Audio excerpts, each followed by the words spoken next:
Hey guys. It's Wednesday. It's Wednesday, my dudes.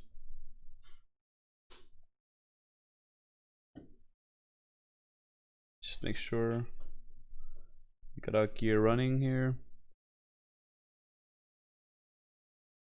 Got there. Stream manager. Post to the world.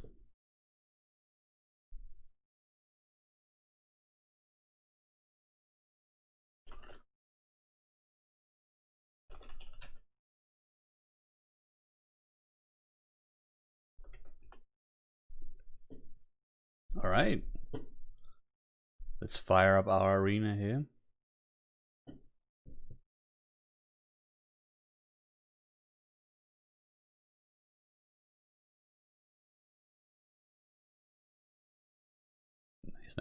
Nice.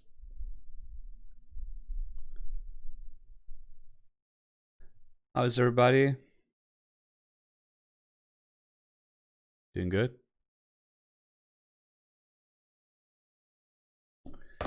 I certainly am doing fantastic.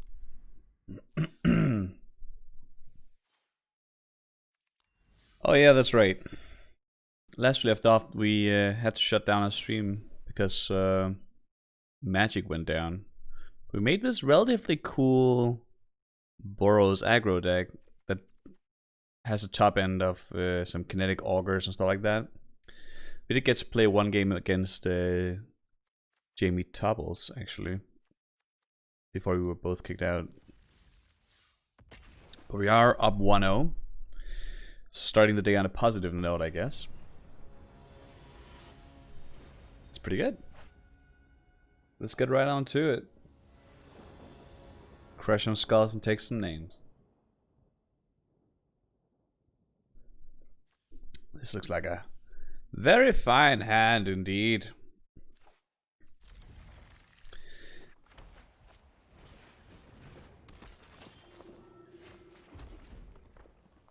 Now, the cool thing about playing Boros like this is that when you mulligan for your like Houndmasters, you don't really lose up on a lot of value.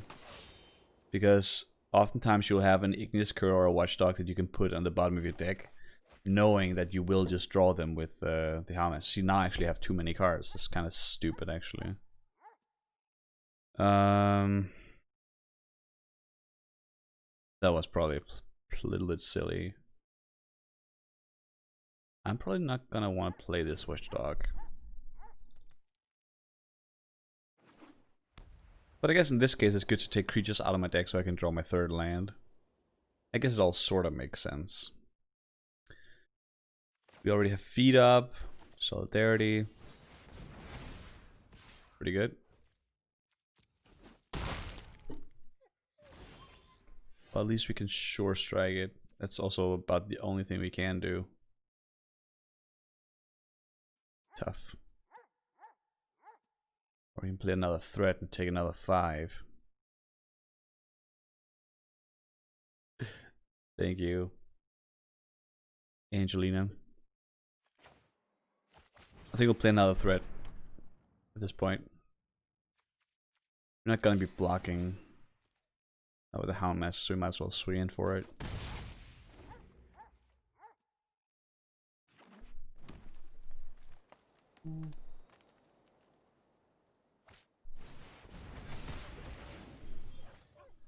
Well, this could go and be a short game. Guess we'll have to. I think Solidarity is gonna end up being too slow here. We're not drawing any lands. We have to do a defensive sure strike. It's never a lot of fun. But it is what it is. He can heal us for 5 with that. 3/3. I guess we'll block it.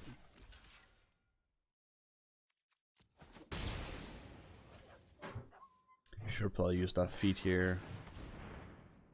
Opponent is emptying his hand super quickly here. Problem is we don't have 4 lands. We can't both play a threat and I have Sure Strike up. Since we have 2 red sources, I guess that doesn't matter. Maybe we'll just play the Houndmaster because it restricts our mana the most. Yeah, let's do that. I'll take this out, hoping to find another planes. Oh, there was planes on top.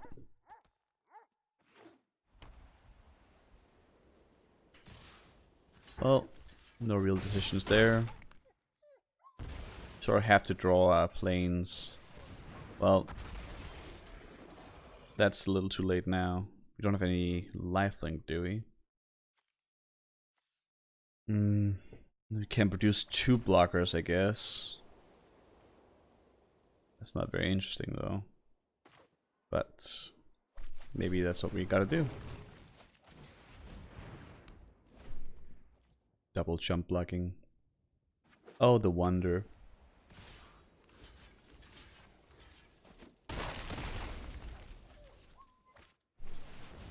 Well, we certainly cannot answer 3 threats. 3 lethal threats. Well, that's what happens when you only play 15 lands, I guess. Quite alright. Let's get back into it.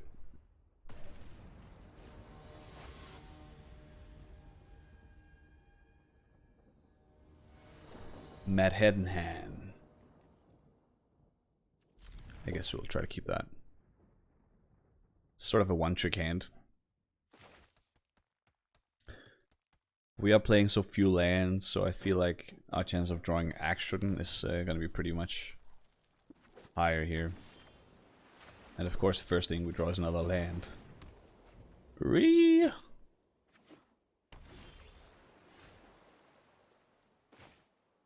Guess can fish for a 2-draw here. That's fine. I'll play this stock. Oh, that's an oops. Should have played that first. Starting a point of damage there. Embarrassing. The cool part of this is we can just attack and play another dog. Dog tribal. Pretty cool. He will be your loyal companion and his pack your protectors. All he asks for is a full belly, a spot by the fire, and all the love in your heart.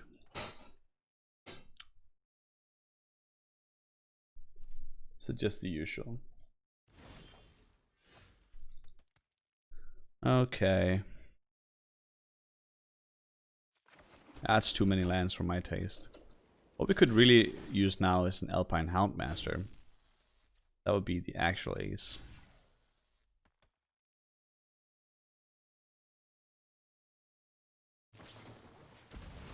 Sure. I could play Dub here, but I don't have to, so I'm not gonna.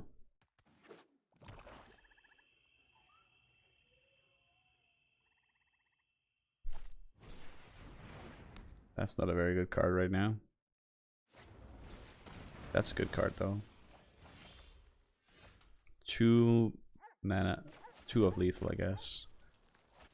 He can use all his mana next time to tap my dubbed creature. Or he can play a threat, he cannot do both.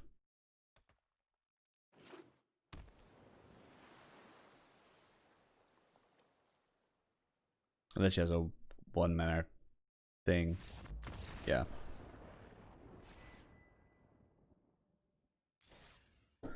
Pretty good. Boros doing its Boros things.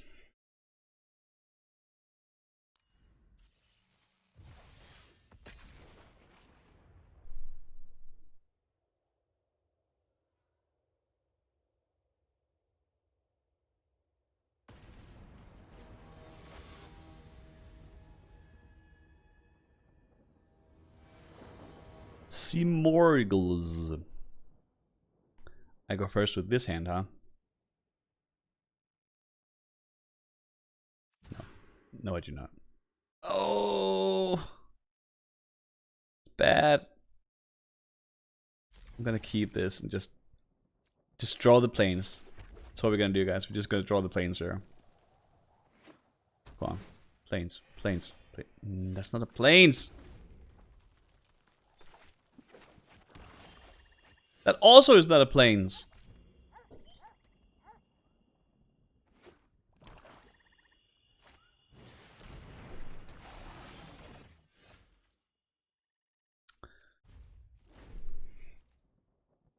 I regret all the decisions I made.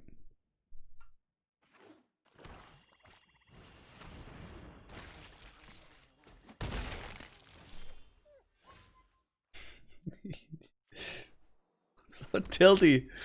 Why? Why did you do this to me?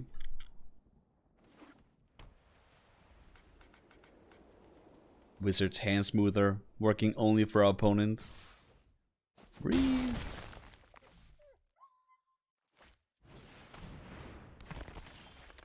This point I'm gonna have to play the auger. Yes. This is eliminate mana.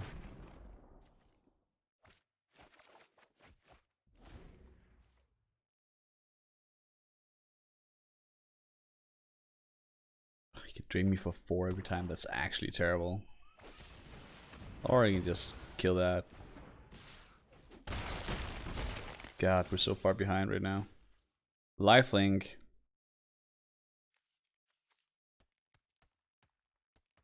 Lifelink is pretty good. But we can't block anything here. Except for something with Banish's Acolyte. That's actually terrible. Having to block the Thalit so these two can ping me. Unfortunate. Oh, that's what happens when you don't draw planes. Should probably have mulliganed to 5. Oh well. If that guy has flying, it does not matter what I do.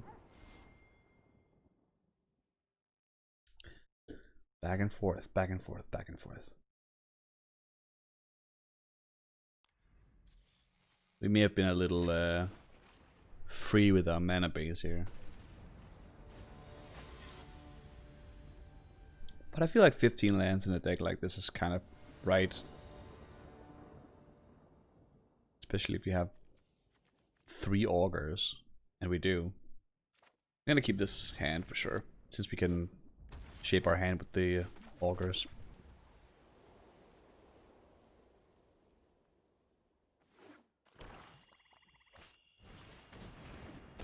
Yeah, let's get that Defiant Strike in the graveyard.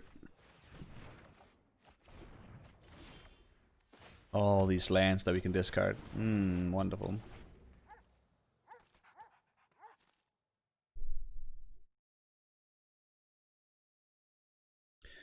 If he attacks, we'll trade. We're in no position to raise right now. And we know we have plenty of action. Oh, that's wonderful.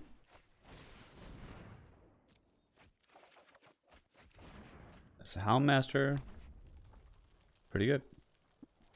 You can just offer the trade here.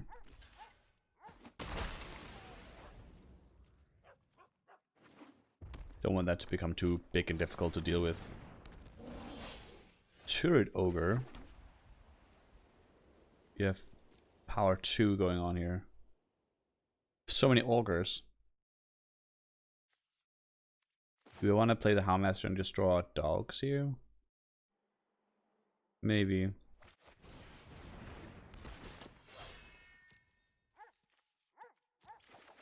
Good doggies.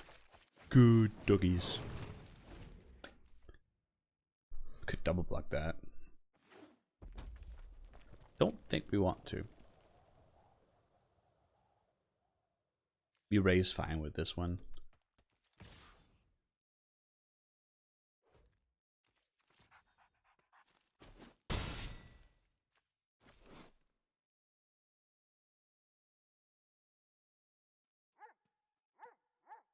Kinetic Augur. Love the art of these things. Beautiful. What is he doing?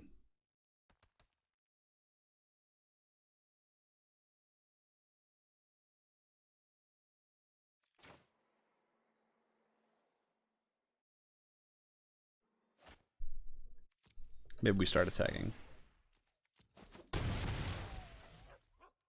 Could do Watchdog Dob and have a good blocker for that, but it's a little risky. It's gonna get 2 for 1 there. We'll definitely get rid of one of our lands. Actually, if we're drawing 2 cards, we're gonna get rid of both the lands, because we actually want to make this land drop. Yeah, sure. No, nice. Wonderful. Things working a little bit in our favor today, it seems like. I think originally I might have misjudged these augurs. I think they are actually pretty good. Secondary ability is very, very strong. And the fact that they have trample makes them extremely viable late game, I guess.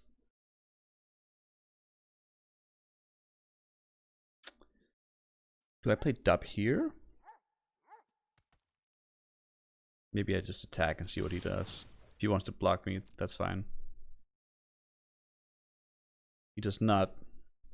So do we just pump here, deal 6, then augur? Or do we flood the board a little bit more? Actually, that's probably what we do. The other thing seems a little silly, to be honest.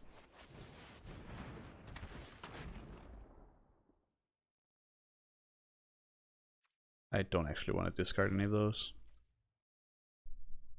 2/4 is like not good, but it's another body.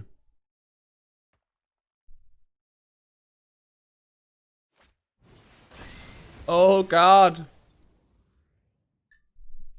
That's pretty good. Gonna get a nice for that. Probably should have played around that a bit more. Yes, Rakdos.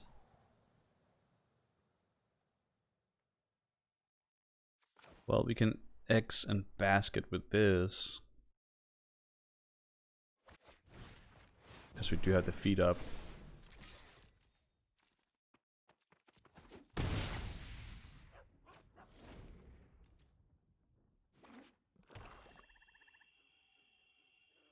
Up on a trample creature is pretty powerful as well. Feet make sure we don't get blown out, but just a single removal spell he'll have to use too. Black.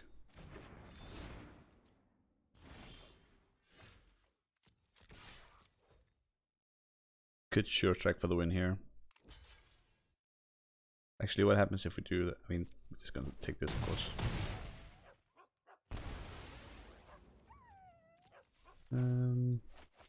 But the board.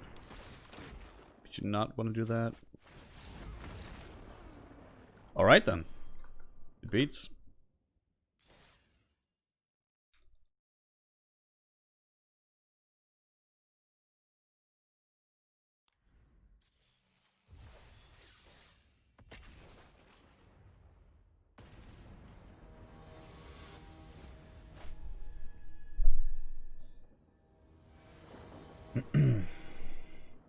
Belige d'Orb. Well, this is a hand of magic cards.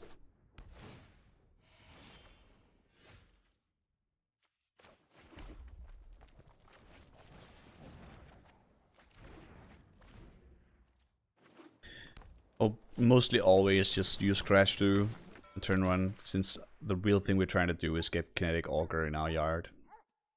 Get the instant sorceries in the yard for our Kinetic Augur.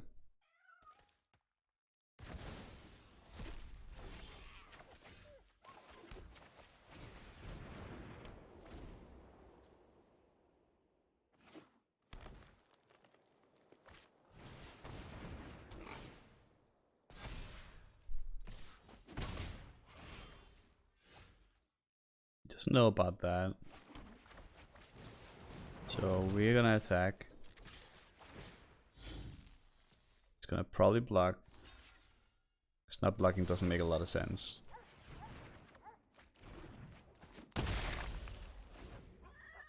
Pack Leader is such a good card.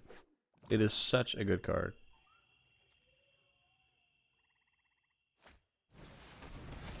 Oh no!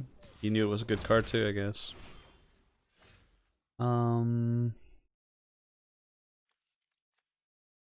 Do we just look for more action with our auger here? Probably. Tampering is not worth much if he knows we have it.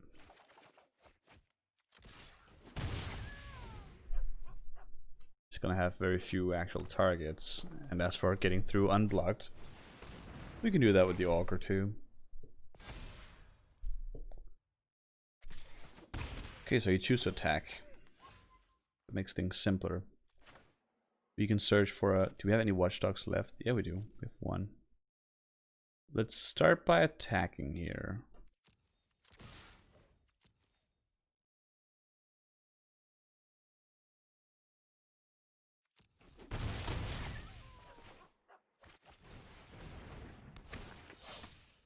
Take that action. The watchdog. And play it. Just get stuff on the board so we can attack even more. Houndmaster is such a broken card in Limited, I feel like. Maybe not broken, but like being in Boros, like your biggest like worry is always not having card draw or something like that. And this just fixes that problem completely. It's actually kind of brilliant.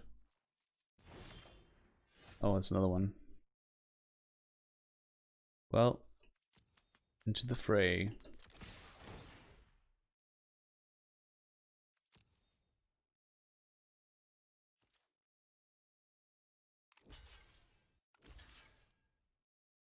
Guess that scripts the turn for us, unfortunately. Get one more point of damage with the auger, though.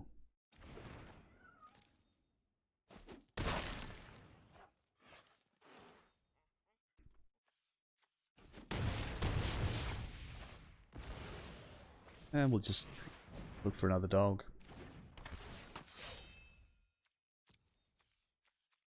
I'm really happy we got to pick up this many like targets for Houndmaster when we end up with 2 of these. I think we have 2 or 3 of them.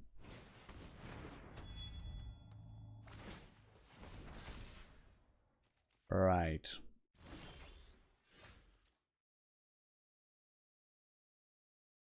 What happens if we just attack here? 4, 8, 13. He'll block a watchdog maybe. We can add 2 more threats. I think we're just attacking here.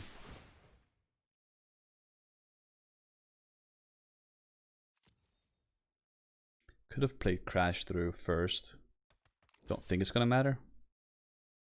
Oh, he's got that +1/+1 death touch thing, doesn't he? Guile, that's better. Now we should have played Crash through for sure. Well, you live, you learn. We're still in a pretty good spot. Look at all these good boys. Fortunately, our pack leader is resting in peace here. That'll be good enough, though. Alright, let's go.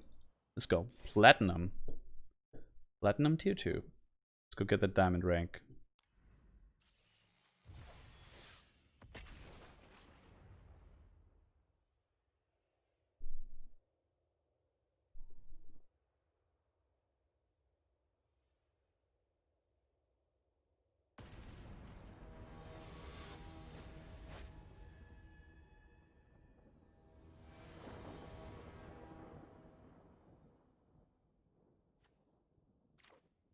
I like it.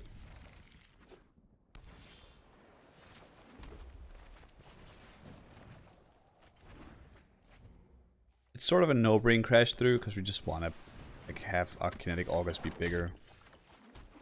Always play the Houndmaster first because then we don't risk drawing the Ignis Cur. We only have 1 copy of that. Okay, we discard something.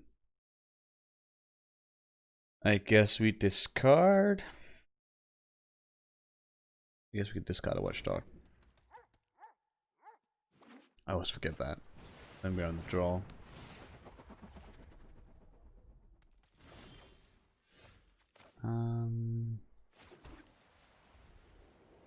Play Pack Leader first. Get into the face.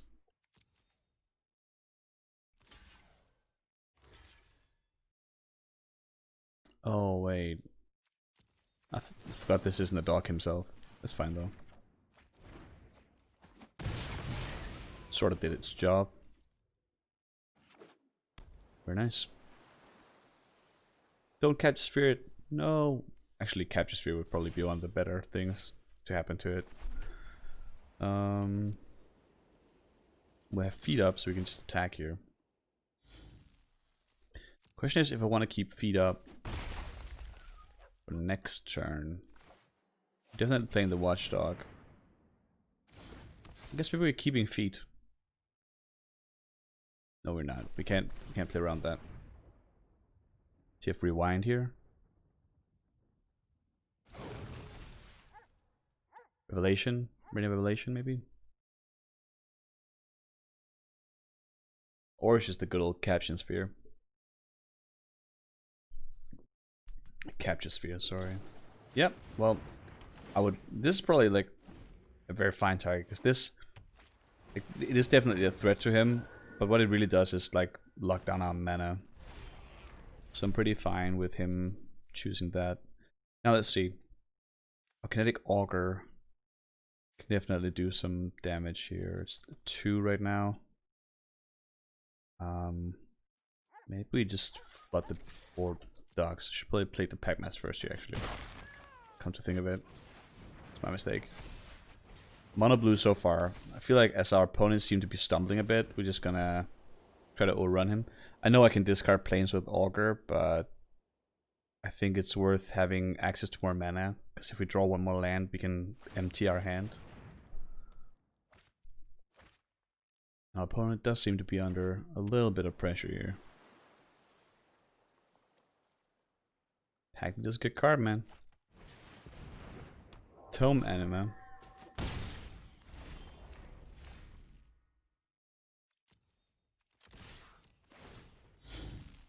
Another interesting thing we can do, we probably might do that actually, is that we can put Feed Resistant on Igneous Cur in his end step, get protection from blue, and the blue enchantment is gonna fall off. At least if I remember correctly. Can't be enchanted or equipped by anything of that color. Yeah, so if I play Feed Resistance on Igneous Cur now, it should lose the enchantment. Let's give it a go.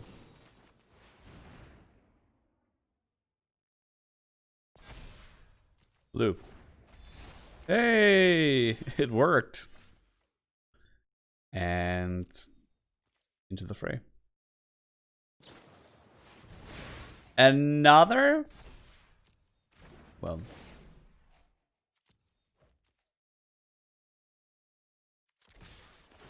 Guess we're fine attacking with everything here.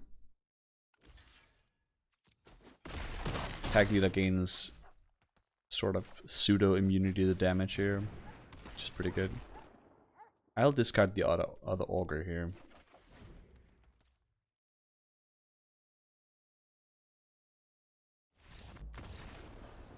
Once again, Boros doing its thing. Pretty good. Pretty good. And like this situation right here is like one of the reasons why I think Capture Sphere is one of the weaker removals in the set. I mean, generally speaking, like just tapping down opponent's creature is not always very strong. But this format has like, I feel, a lot of enchantment removal, and like every white player wants to be playing Feed Resistance, so they can get their creatures back that way. It's like it just doesn't seem as strong as it could be.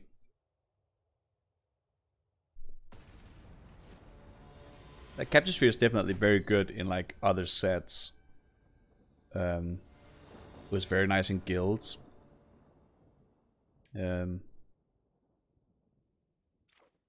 this I guess is serviceable. Now it's very good. Alpine Howlmaster is such a great card. I'm gonna not play Defiant Strike on his Imp here.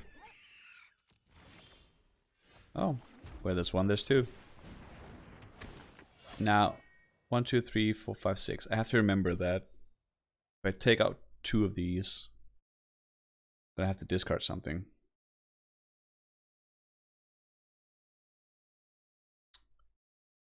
Am I okay with that? Probably. What would I like to discard? Thrill, maybe? I feel like what we're doing with this is what we wanted to be doing with Thrill anyway. So I feel like that's probably justified. You also have to draw with Sky Scanner. I don't know why we actually have Sky Scanner in this deck. It's not particularly good. Do we want to trade the Hound Master for an Enforcer? Just try to like clear his side of the board. Well, you can provoke an attack. He'll probably be fine to trade it for. Even if I do have a Short Strike, he'll probably be fine to trade it. Guess not. In that case, I guess we'll play the Watchdog first. We could play the Sky Scanner and just have like the guy in the air ready to take down the Imp. I think we'll do that. Could use another red source too. Celestial Enforcer is a pretty annoying body size for our deck. Oh well. Sky Scanner didn't get to live.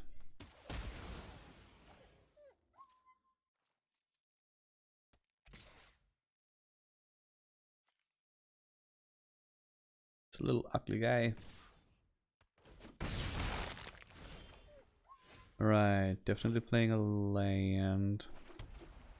And I guess we just attack. Hope that he blocks it so we can trade. If he doesn't block, we'll just flood the board, I guess. Another Master or a Cur. Maybe Cur is stronger here. We can threaten Pump with that right now. That might be good against the 3 toughness creatures. Anointed Chorister, hello. Only 4 mana up, so you can't actually activate it right now.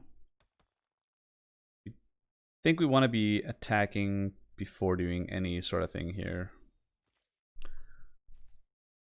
Now let's see. What's the worst things that happen? Well, he can just trade his Imp with anything. That's fine. We are in the business of trading. When we're drawing this many cards and we have Hound Master to draw cards, like we're gonna keep having action longer than him.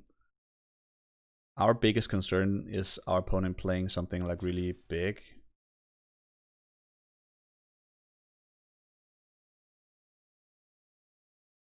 So if he makes that block, we're gonna have to Defiant Strike the Watchdog, and I'm fine with that. Quite fine indeed. The Imp on the Hound Master makes a lot of sense. If he doesn't block the Cur, that's good for us, because then we don't have to spend the mana to pump it, which means that we have mana to play these 2 spells. And there's a red source. Death Touch, yes. Now let's trade. Lovely. They land. Find some action. These Hound Masters are just very freaking good. Play the Watchdog we found with him. Now we really want to draw some of our Augurs so we can get rid of these excess lands. Oh, that's so good! Nice. Well, we can't predict that he has this random rare. I mean, if we could, we'd be quite good at Magic. Guess we sort of have to double block that one, don't we? We're not gonna win a game where he just keeps gaining life with this. If he can remove both my creatures for 5 mana, I think he wants to do that. And I'm okay with that trade. I mean, I'm not okay with it. It's very, very good for our opponent, but... 1, 2, 3... Guess we can try to trade with the Cur. That's good, then we don't have to pump anything. And we could dub now, or we could dub later. The difference is if we dub now, we may prevent an attack, but we also risk 2 for 1ing ourselves. If we do it later, we'll get some more damage in. If we do it now, we also defend against the attack. I guess we just hold back. I guess he is he should probably feel like we're trying to overrun him.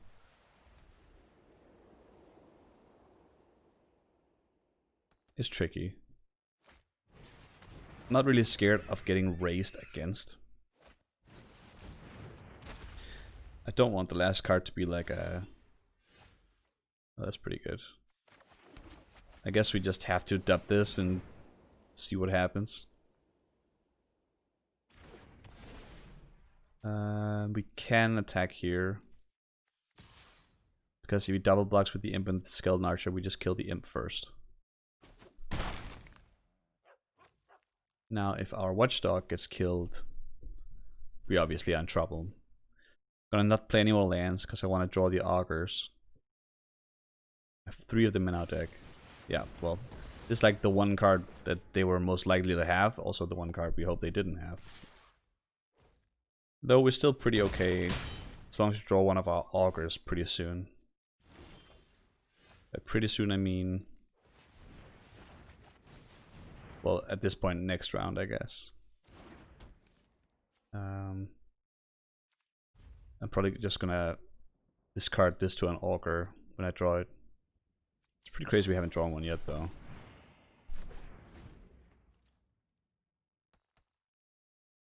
Little behind in this particular game. Okay, Scythe is pretty good. That finishing blow was very good for our opponent. But we sort of had to dub our Watchdog at that point. It's the only real play we had. Well, I'm definitely gonna destroy the Scythe if we don't draw an Augur now. I might actually do it even if we do. The Scythe could go and be a problem. So there's an Augur.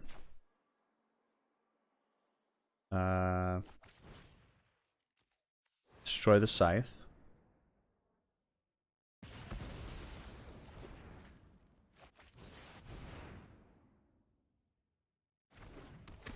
Absolutely will discard the land. Sure. Draw another land. Great. Which we'll still hold in case we draw another Augur.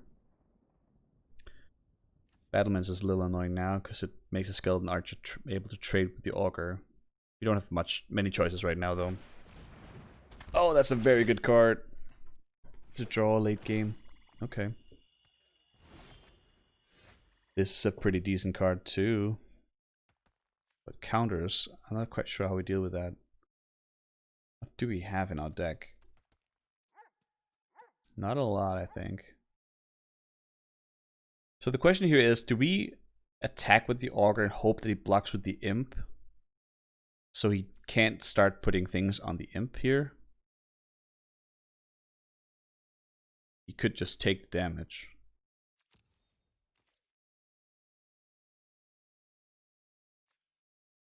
But if he does that, is that good for us? Probably. We don't have a lot of choices here anyway. I think the choice of trading the Imp with the Augur here is going to be good for him. And we just don't want him to have like an unblockable flyer. That'll get counters and counters and counters on it. I'd rather have it be something on the ground that we can actually trade with.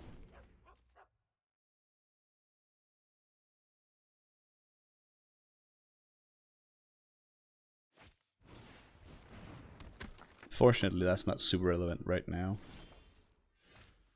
This is not relevant either. Flooding is a real enough way to die in Magic. We've drawn 9 out of our 15 lands. Ugh. That's a hit we're gonna have to take, I guess. Solidarity is pretty good here. Do we have to use it now, or can we wait a turn though? Possibly get a counter on another thing. It's gonna have 4 counters.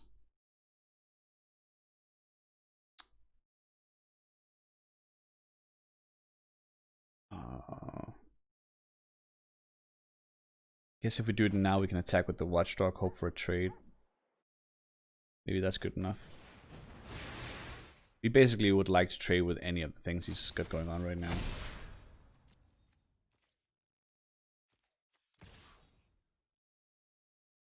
The Speaker of Heavens will become a real problem very soon.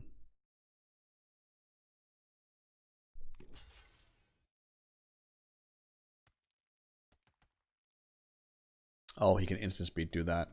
Ugh. That's a punt. Well, that happens, I guess. Now in real trouble. Can't block the Archer now. We're gonna have to block the Speaker.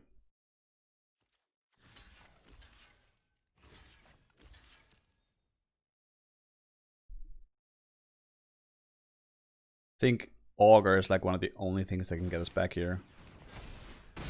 Augur into some good stuff. Oh, that's a turn too late. What happens if we don't play this and wait for the Augur?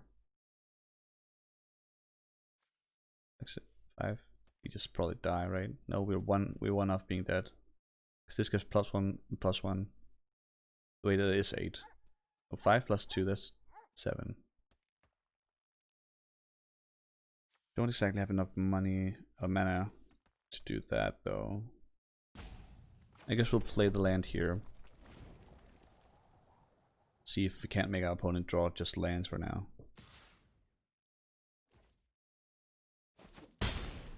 Okay. Well. Now it's just a chump blocker. That didn't change anything though. He probably has removal for this. He just drew too many lands. So crazy. This is why I play 15 lands in these Boros decks. Because drawing like this many lands is still too many.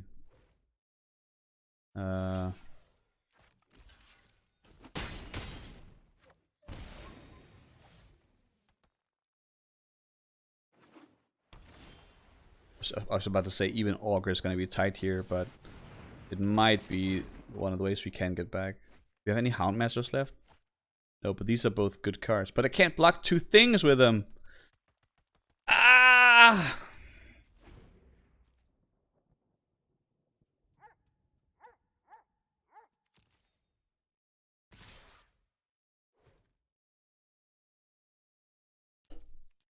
Well, that was pretty close, actually. Pretty close.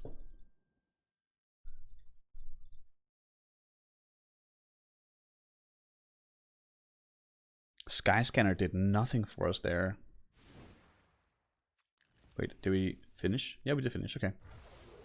Well, 5-3. It's an alright way to start the day, I guess. Oh, got to clear the text from yesterday. Let's just join the Premier Draft queue and we can do the text here. Properties.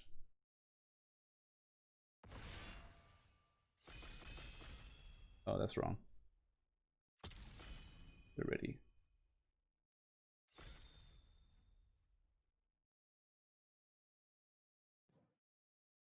I forgot how to do this. Better.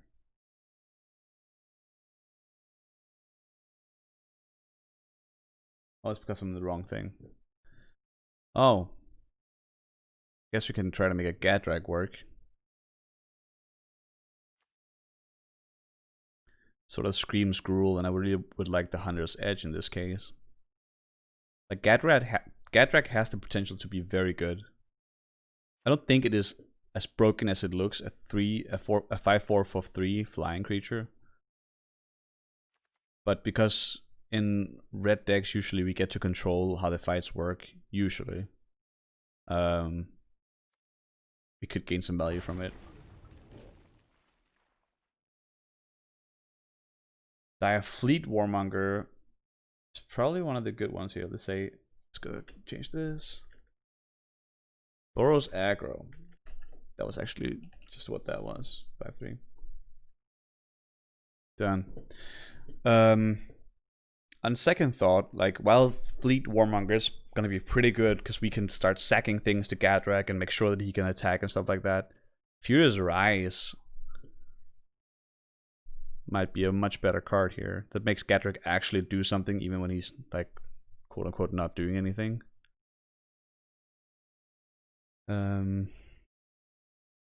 Do like the Warmonger. If we pick them early, we can start building around it. Do like aggressive decks in this format. Maybe we take the Warmonger, try that out. It's a long time since we had Rakdos.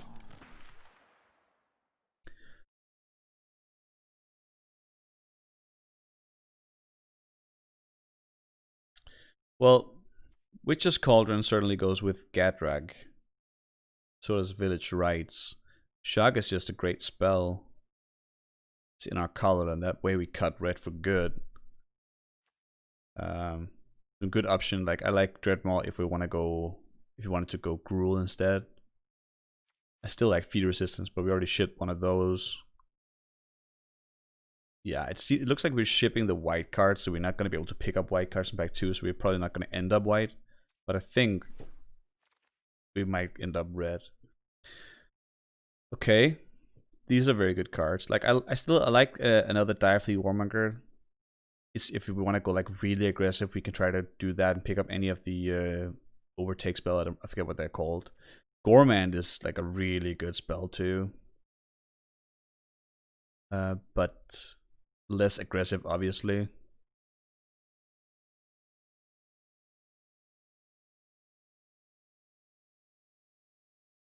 Maybe we take the Warmonger and try to build some sort of aggro deck. I guess Gadrak is a little bit more controlling, like, so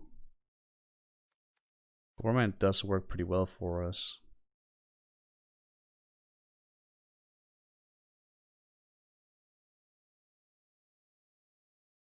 I guess Gormand just is like that much better than Warmonger. Thallid is an excellent card though. Even though I like the Kerr here, I think we have to pick the Thallid. It's just much better. It goes well with sack theme we got going on. I do want to pick up some very good 2-drops though. Speaking of very good 2-drops, I don't think Fetid Imp is one. But it might be the 2-drop we need in this here deck. Could also pick up a Thrill. Don't know that Spellgorge is gonna end up being good in this. I feel like Rakdos aggro is like focused around a lot of creatures. Could pick up the Village Rites though. Maybe that's gonna be good.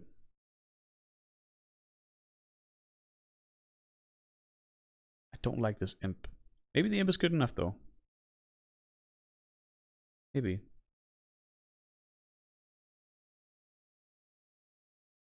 We'll try it out, see how it feels.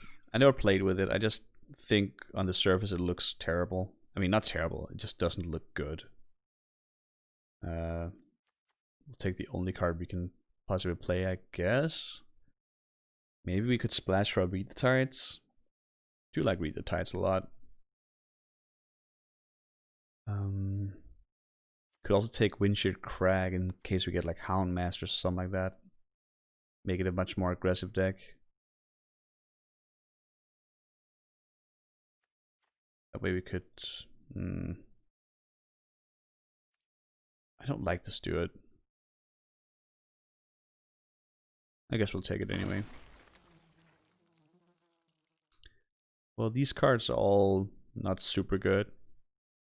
We could speculate in some frantic inventorying at this point, but I guess the Blackguard is a fine 2-drop here. Yeah, let's just pick that one up. Oh, now I sort of wish we already had. But we did not. Alchemist Gift is a good trick here.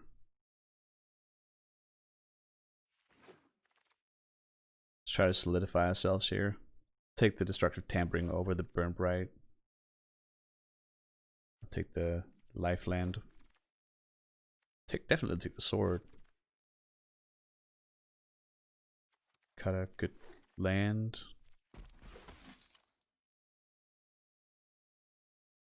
It's looking a little bit all over the place. But we are like in the vicinity of some sort of sack synergy.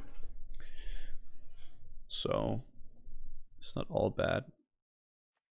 On the surface, Direfleet Warmonger is just a 3/3 for 3, which is probably pretty good in the set. There's a lot of 2-drops that are 2/2s. So I think it's gonna do things. Skoos. I love the Skoos, but we can't really pick it here. Unless we try to pivot into something different. I think it's a little harsh. Our best cards actually being red. The rest just servicing. Like these two are really good black cards.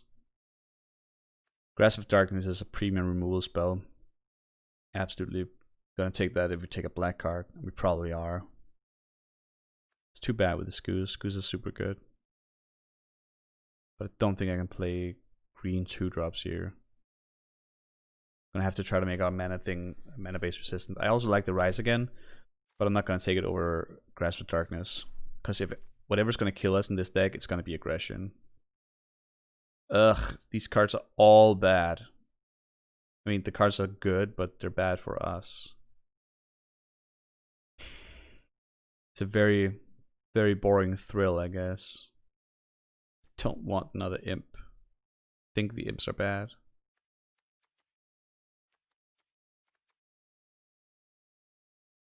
I'll take the thrill here. Well,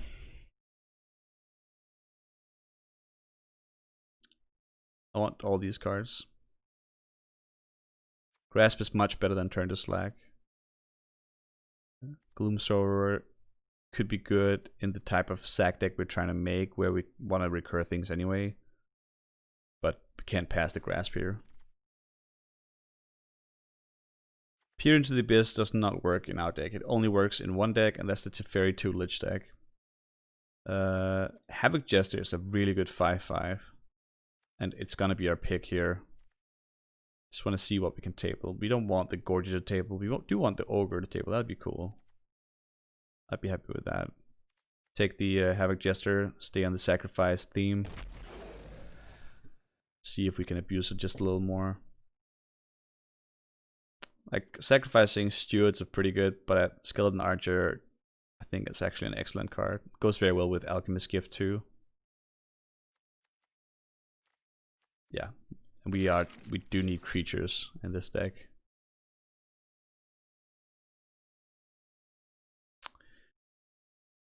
I wonder if we can work in an Experimental Overload in this deck. It's one of these cards that are like, it's obviously best in blue-red prowess aggro type of deals. But this card also just finds our best removal spell when we need it. And it produces a blocker, like, so this is like it's like if you're ahead, you get further ahead, but if you're trying to come back, this actually can allow you to come back. I do like that card a lot. I really like Replicator too, but we have no copies of nothing here. Like, no dual copies of anything. Not saying that that's not a thing that could happen. Just a non-token permanence. Which means that even the treasures are not going to work for us here. We could take it though, and try to speculate harder in copies of things we have. I think that's what we'll do. Have to go a little deep with this.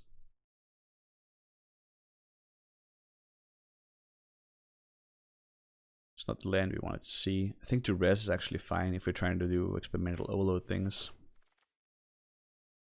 I have seen Duress be okay. Thrill also works with the Experimental Overload. You need 2-drops though. This is not the sort of 2-drop I want. I think it's what I'm gonna take anyway, just because we need to have some. And if we're playing Experimental Overload, I'll be also splashing for Read the Tides.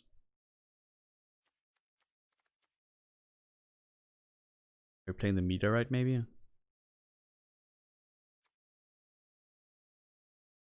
I'll take the Meteorite over the Read the Tides. Turn to Slag or Saltwater Cliffs. I'm gonna have to go with the removal here.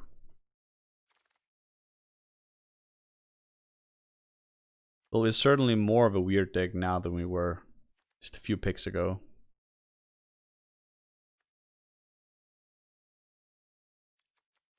Yeah, let's take it. I don't think the Turret Ogre is going to be any great in our deck. Cut the Megalodon. Take a Crypt. This is looking a little wonky, I'm not gonna lie. Another Gourmand though. I really do like Gourmand. I'll be taking it over Scorching Dragonfire in this particular case, which is probably super wrong. But I do think maybe Gourmand is worth it in this case.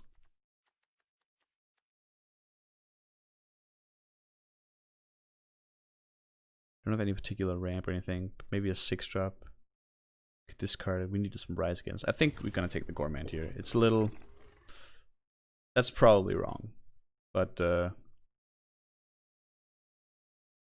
speaking of replicators, I don't think we're gonna end up playing it. Hopplefiend is very good with our sack theme though. I'll take a Hopplefiend for sure. Oh god. Getting these really good cards. They're also expensive.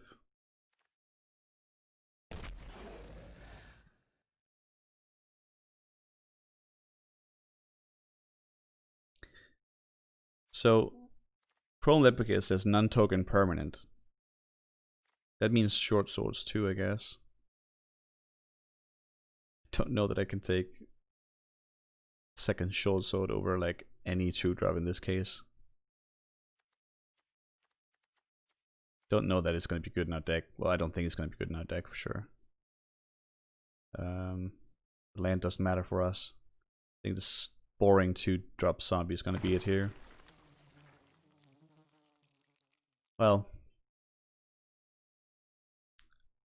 in a deck like this, I probably would take Gloomsword, but we need to take the shock here. Like we have things going on late game. We need to have things going on early game to get to the late game here. Shock is much better than Turn to Slack for sure. Indeed.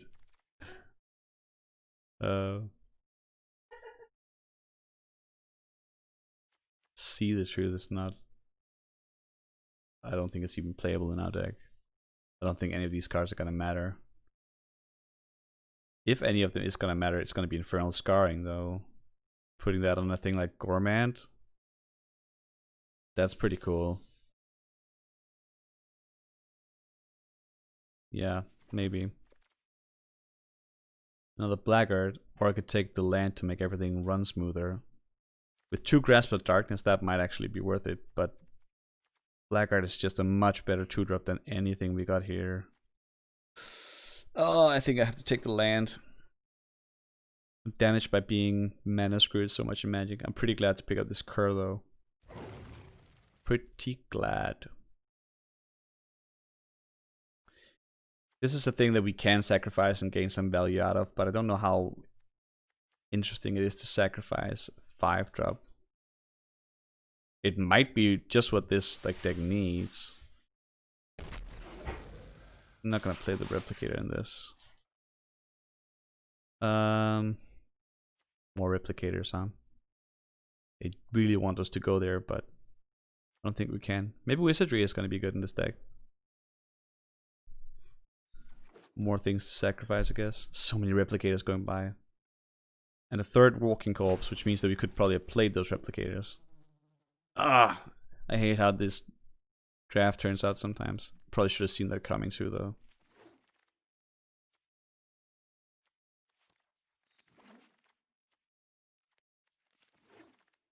Okay, this is a bit of a weird deck. Let's take a look at this.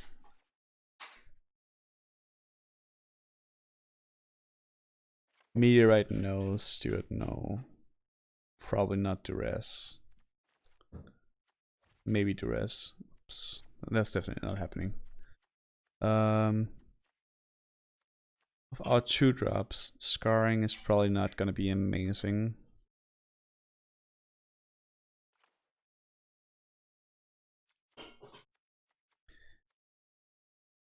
Steward. Well, Steward is at this point is probably just a better duress.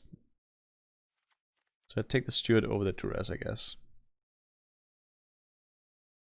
Right, he discards card. We don't get to choose. Okay. Well, that changes things a little bit. I think we have several things to cut. I don't think that one's gonna make it either. Gift and Shock are both pretty good, I guess. I don't know that Sword is gonna be good in our deck.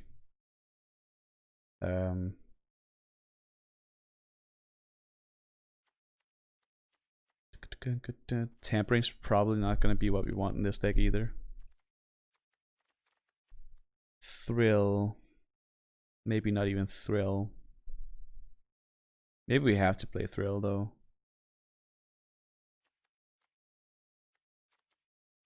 Just see how much we got for this experimental. Maybe we don't play experimental overload here actually. Yeah, we can't. I don't think we can do that with 2 Grasp of Darkness. And if we're not playing overload, I don't think we're playing Thrill.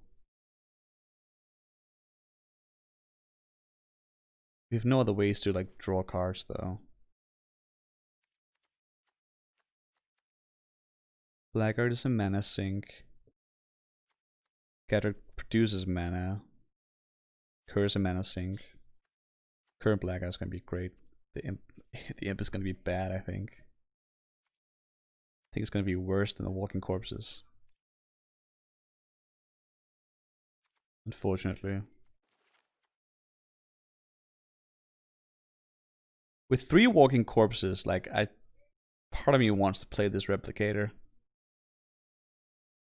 It does get better with 3 copies of something. And if you play the Replicator with like the conditions met just once, you're pretty well off. But I also feel like in this deck we're probably gonna be like the Walking Corpses are gonna buy us time to get to the late game here.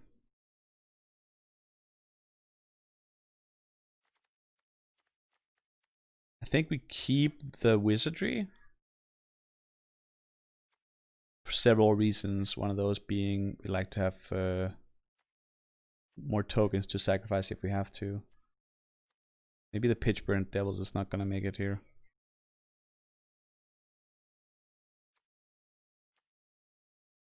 Maybe not. Maybe I just cut one of the corpses if I'm not playing the Replicator anyway. I think that's what I'm doing. How does this look? 15-8. Actually, it looks pretty good. Yeah, I like this. Do we need to change the mana base? No, we want to shock on turn 1 if possible. Grasp turn 2. Gormans, yeah, this actually looks fine. We keep the Thrill. Alright, I'm happy about that. Let's try to make this Rakdos thing work.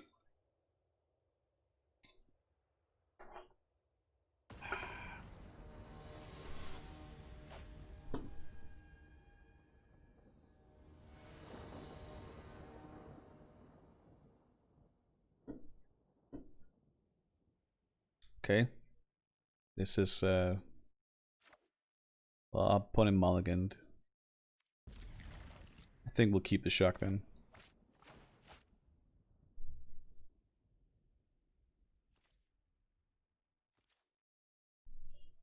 Yeah, I was about to say, did our opponent just not draw land there? Wow. Super Gohan.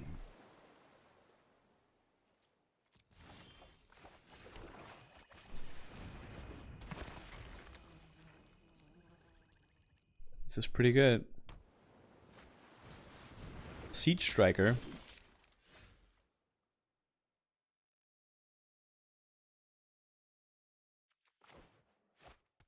I guess I'll attack here. Offer the trade for the Striker. Play the weird before I start shucking things.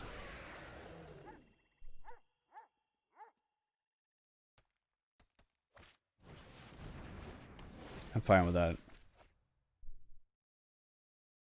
Actually.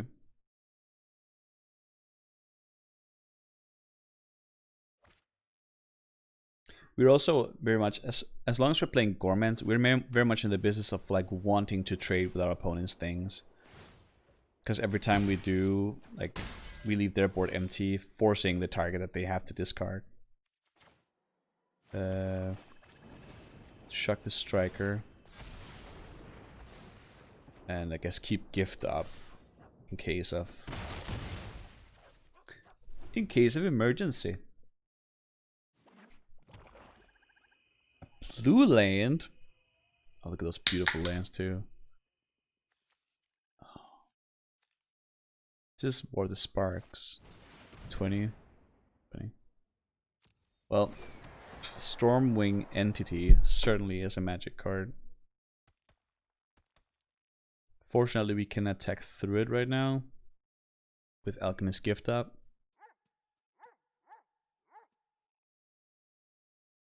One top, one bottom. I wanted to see a land there.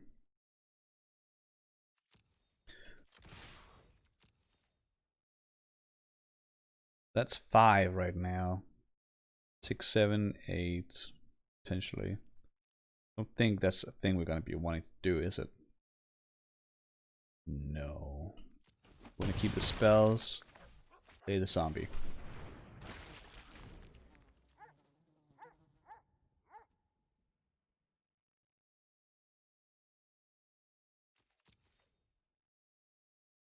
Leads attack. No. Okay. Now, Storming Entity can probably grow really, really big here. But it doesn't matter since we have a death touch, like a potential death touch thing going on.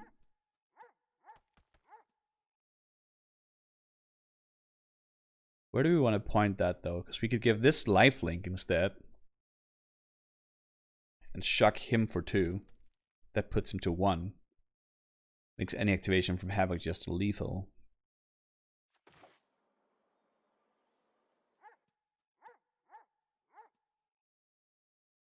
That's very greedy though. I think we give this +1/+1. Just don't want Scourge to be bounced too hard. If I put Death Touch on it though, he sort of has to respond. We can play the weird again. That's not gonna work.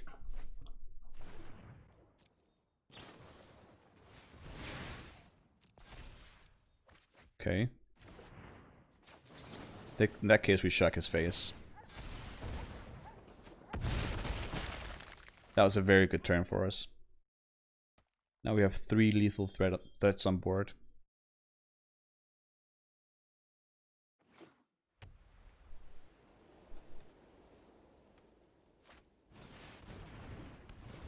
It's a good card, but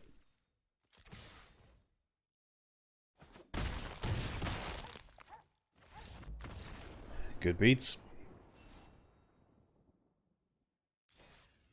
Seems to be working alright. I know our opponent wasn't doing a lot of things there, but he was pretty good, I guess. I don't know if I prefer... What do we take over the other Direfleet Warmonger? Forget. Is it a Grass of Darkness we took over? Was it? Oh, it was Gorman probably. I would probably have preferred to have 2 of the Rakdos 3/3s than having 2 Gormans here. I mean, in that particular fight, anyway. I go first with this hand, absolutely.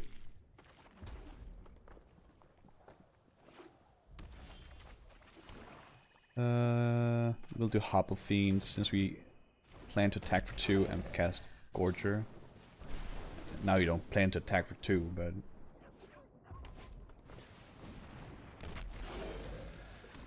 this is still gonna happen.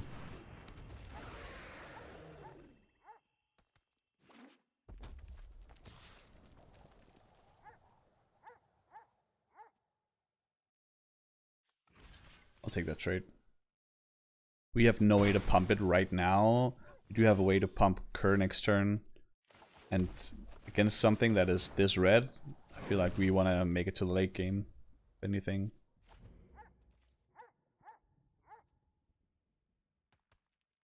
That was a thing I had to think about though. Well, our opponent is stumbling pretty hard here. So we're just gonna go all out.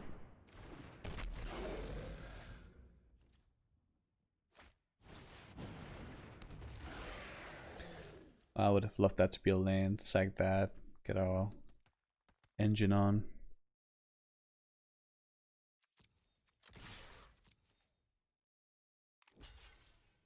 I'm not greedy enough to use Alchemist Gift on that right now.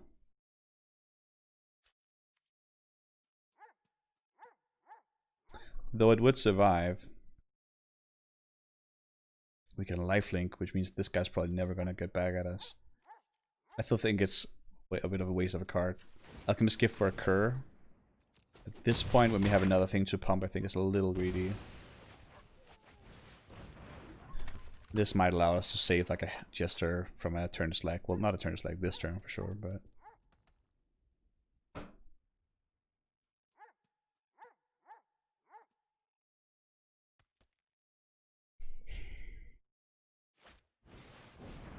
If X is 1, I'll save it, sure.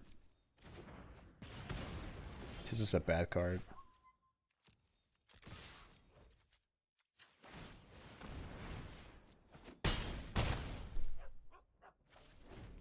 Volcanic Geyser like looks good on the surface because it's an X card to any target. It's probably really good in like Gruul.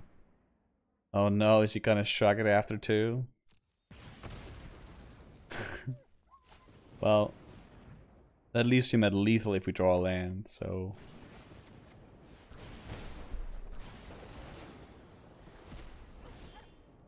Not a land.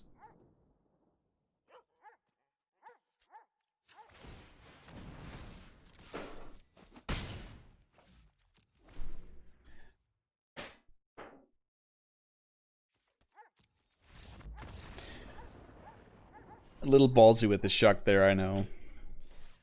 Well, I guess our opponent also got a bad case of not getting help from the shuffler.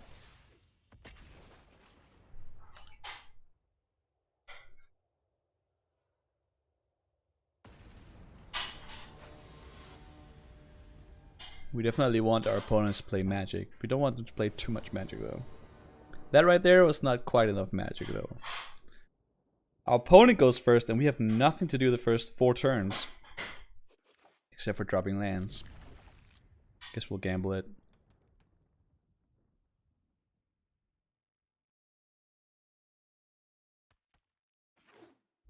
Oh no, that's a red card.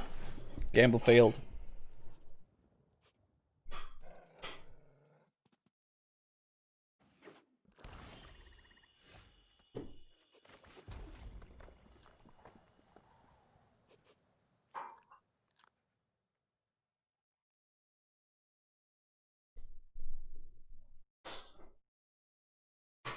What is going on with his hair today? Cute. You're cute.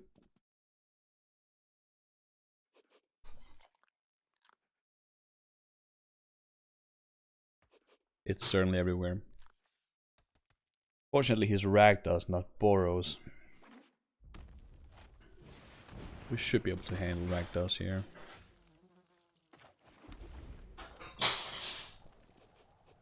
Well, the good news is we can absolutely play Gormand in 3 turns. The bad news is it's gonna take 3 turns. Stitcher. Stitcher? I barely knew her. We're gonna play the Archer here instead of the Wizardry, because we can technically use the Wizardry to snipe things later on, and the Devils might be the best sack target for our Gormand since it deals 3 damage to something.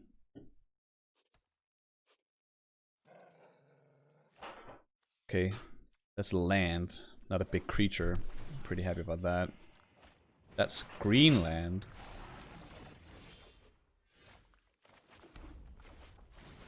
Pitchburn Devils looks pretty good here.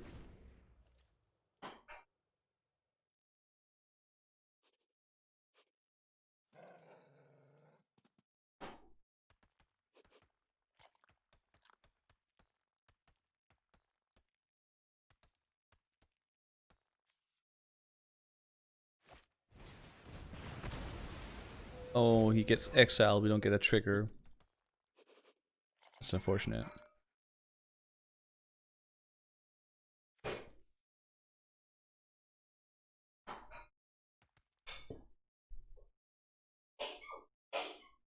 Bless you.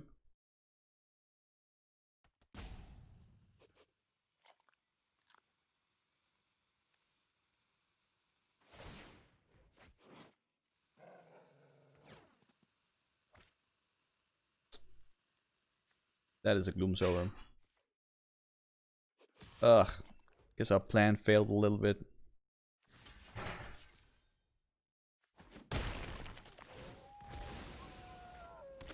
Unfortunately.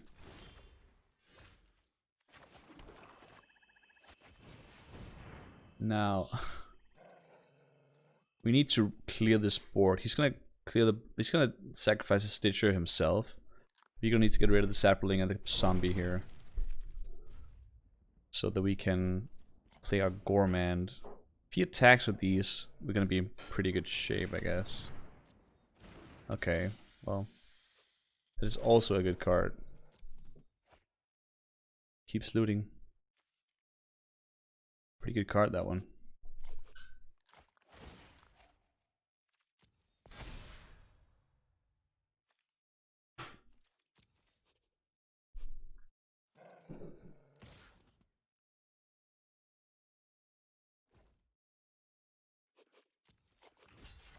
Guess we'll trade that.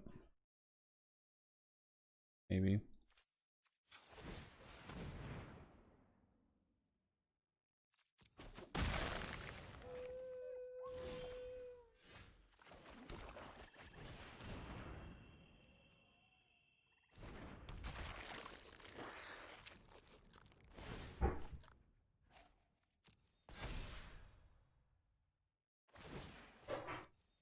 Keeps looting.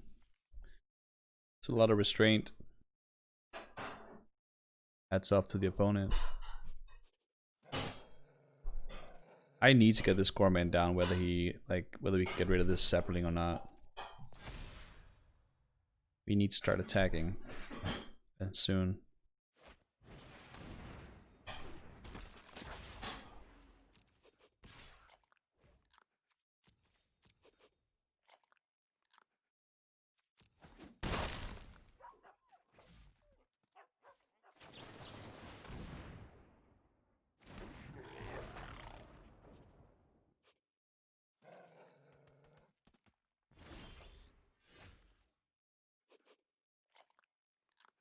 Hmm.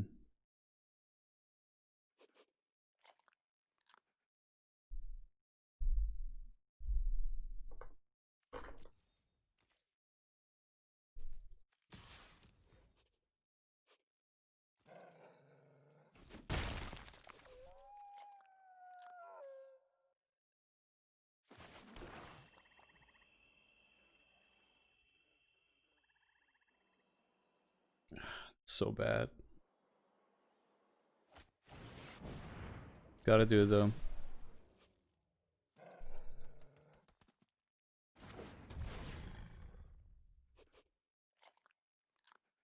Well, he is playing 4 colors and he did get to draw all 4 of those colors. People that are that good in Magic usually get what they want.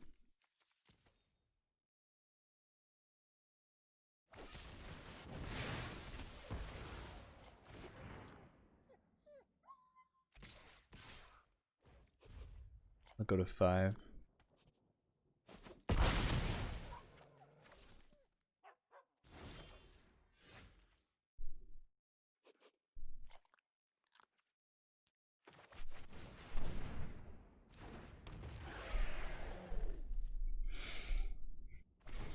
Never give up, never surrender. If he discarded this, or maybe it's just to instant speed do something with it.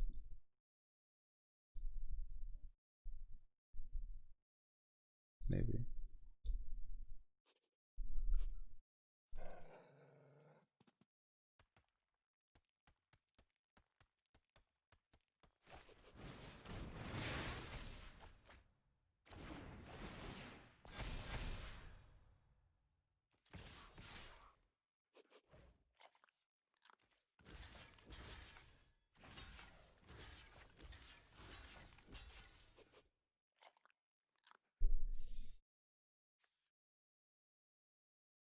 Just a man into instant speed sack, get his ghost light back.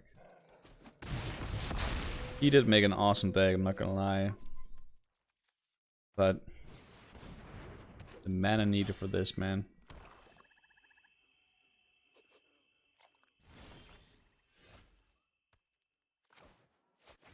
Well, we're not exactly dead yet. We should be, but the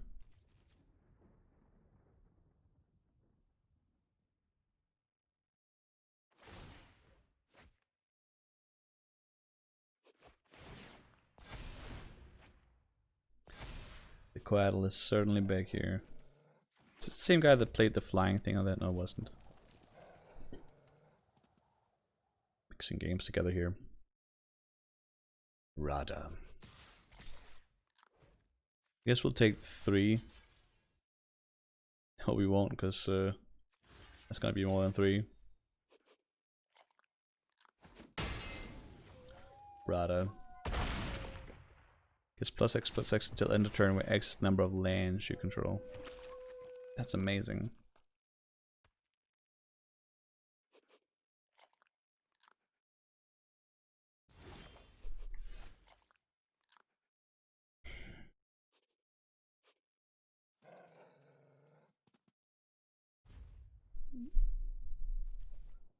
He sacrifices Ghost Lights my sapling away.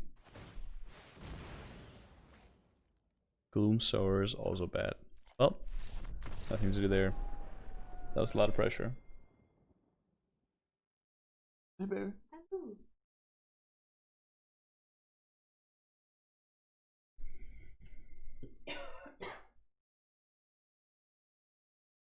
Hmm? Very nice. Hello. Very nice. Yes. I like it.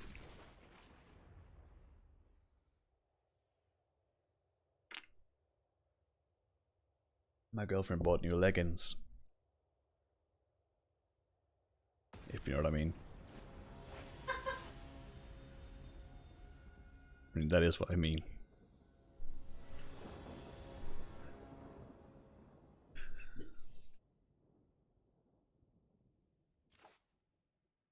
A little expensive, but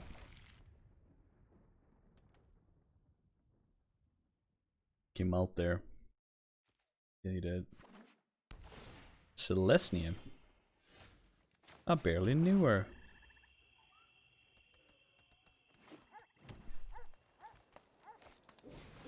Okay.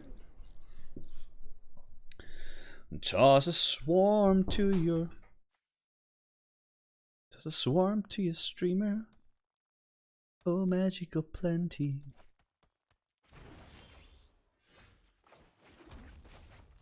Thrill. Might be good. Forgot, did he do top?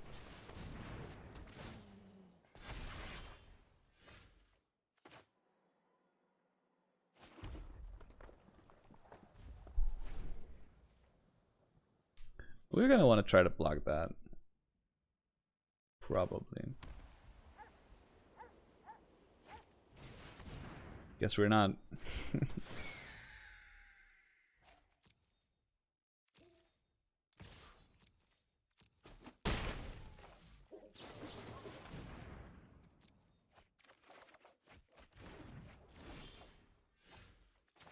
Guess we can start using those.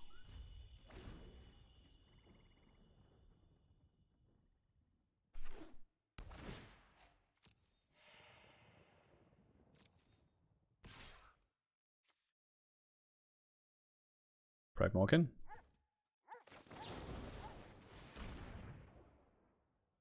Speed resistance. Here we go.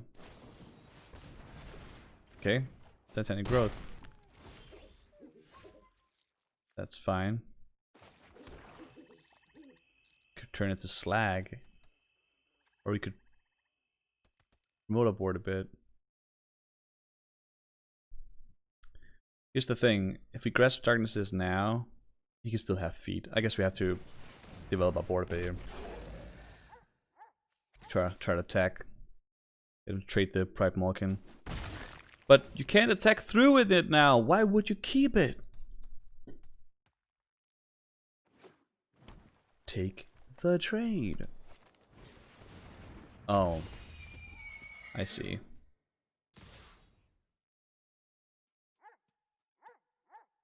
This is unfortunate. We have to take 8 here. Because if we draw a land... Oh, it didn't draw a land! Well... I guess I'll try to turn it to Slack then. That's unfortunate. The land would have been good there.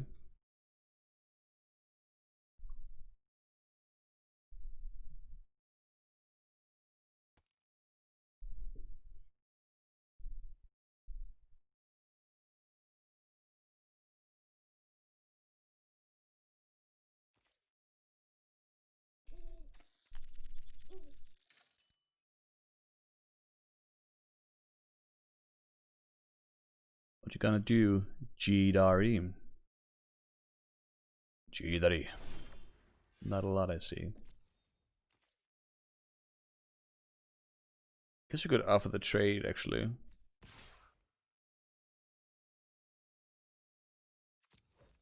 I'd be fine with that. We're pretty far ahead. We also don't have to play Gormand here. We can play Masked Blackguard and have our Grasp up. Maybe that's better to try to snipe whatever he's trying to do here. We also just play another Havoc Jester. Ping 2 times for... Actually, maybe that's better. So we sacrifice the Walking Goblins next time, and then no matter what he sacrifices, I can just double ping the Pride Malkin. I like that. Conclave Mentor. This is a broken... It's a very, very good Magic card. Oh, you're gonna fight me now? That would be particularly good. Oh, that's why you waited 1 turn. You probably had it last turn and didn't use it. But now because you can get 2 counters on it with Conclave Mentor, he's gonna Hunter's Edge. Son of a gun.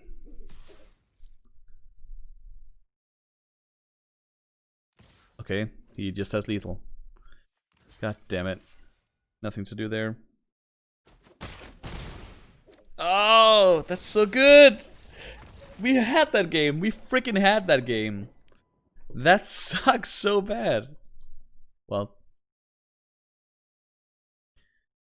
I suppose it does happen.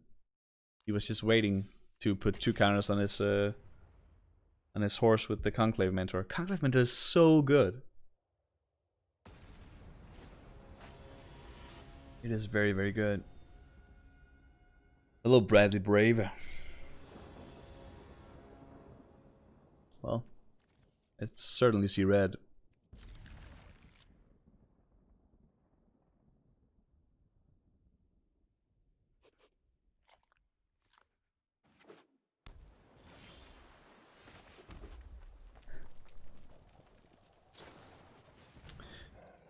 Yeah, so I could have played the demon and sacrificed my zombie, at which point he would have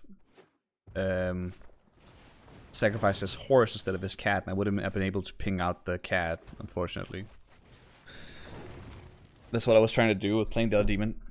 I think the trick is I should just not have attacked with the first devil. I feel like I had a lot of options. Also, hey John Christo. Good to see you, buddy. Hope you're doing well over wherever you are.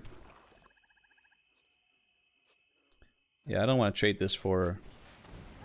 I don't want to trade the curve for a treasure token here, so... Let's just put out a... Let's call it a good blocker for now. Yeah, we kind of threw that game. We threw that game completely. We definitely had the opportunity to win there. I think I got a little greedy. A little greedy. It happens sometimes. But I just didn't see the combination of playing exactly Conclave Mentor and exactly Hunter's Edge there. That was very good. Now, if we draw one more, I could play the Skeleton Archer now, but I'm not gonna. I'm gonna save it 1 turn. So I can play Skeleton Archer and Alchemist Gift, hopefully in combination with each other, ping something out. I guess we could attack here, trade with something, then we could do it. Maybe that's better. We can't do it until, because this comes to the end step. It'll still have to be next turn. We have a guaranteed slag next turn, so the weird is gonna be taken down, I guess. I guess we're pretty happy to trade the curve for anything at this point. And we have the Gadrak back to block whatever we need to block, I guess. So I'll take that. Get me some treasure tokens.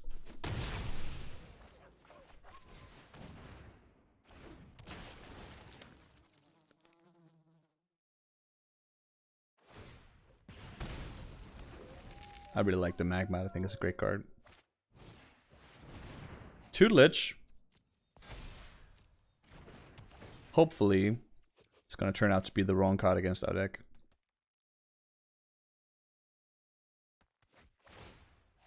Discard a land, huh?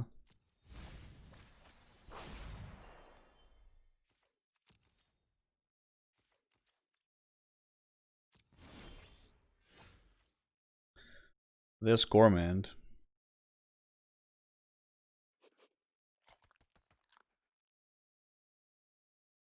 So what I can do here is I can attack with the Walking Corpse. Hope that he blocks it. If he does, I can just finish it with Skeleton Archer straight up. I think attacking with Walking Corpse to begin with is the right thing no matter what here. If he blocks it with the Magma, I think I'm pretty happy with that too. If he doesn't block it, however, we can go through with our Skeleton Archer, Alchemist Gift plan, I guess. Or we can just slag it. Maybe slag it before he gets counter magic up. Slag still counts as a treasure token maker, I guess.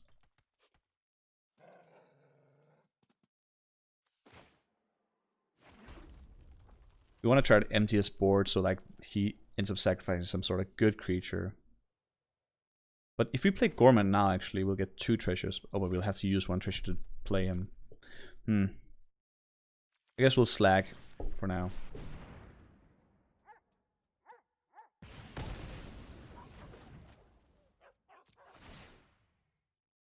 Take a treasure token.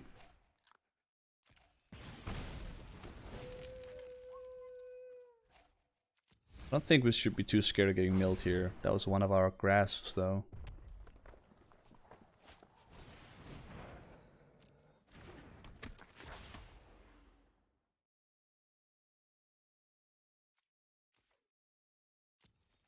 So we'd like to draw Swamp, please. Well, that's not that. We could still attack here.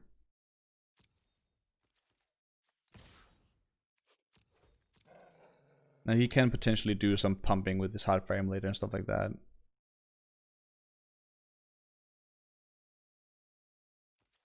It's gonna have to sacrifice it anyway. What we can do is we could grasp it, or we can just do our Skeleton Archer combo. I think if we do our Skeleton Archer combo, he's gonna sacrifice his Heartfire Emulator in response, though. Guess we still get the damage off. Maybe we just need to make a big 6/6 and start attacking in the air. That's probably the right choice anyway. Fortunately, we can sacrifice before he gets a chance to respond. If sacrificing a creature was not a part of the cost of the spell, this would actually have been worse, because he could then sacrifice the Emulator. That's 1/2 creatures. I could just remove the Emulator here. Get a 3rd token, I guess. I would get 3 tokens back. This way I get 2 tokens back, and I actually get to attack with Gadrak next turn. I think that's better.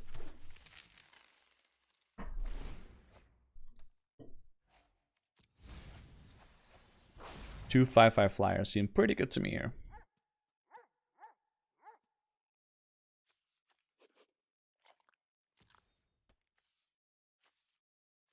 That's valid. That's pretty okay. How are you doing, Joe? Doing good these days? You get to play some Magic yourself, or is it all watching your kid? Being a daddy-o?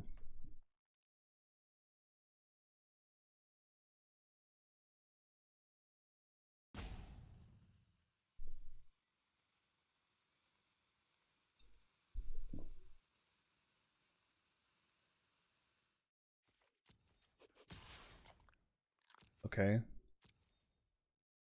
No chance I'm blocking that.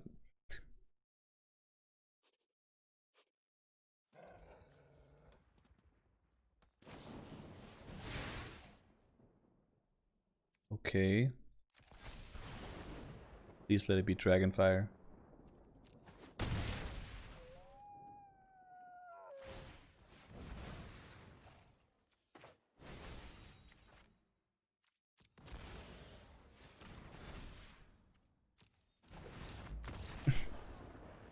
Okay. Well, he tried something.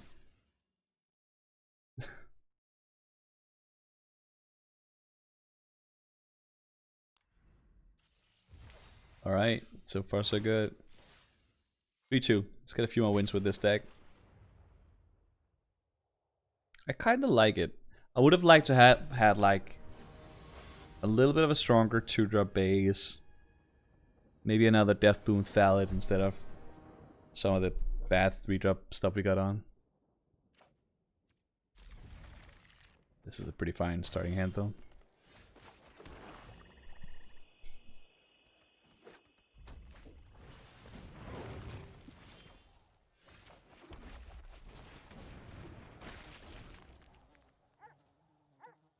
Amotaro.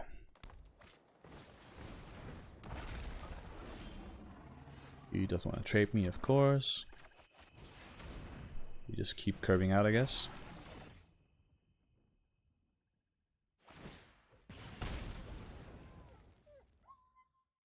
Here comes this Citizen training. No? Maybe just a straight up 4-drop. I like Pteranodon, I think it's a very good card. Oh, the Edge. Why not?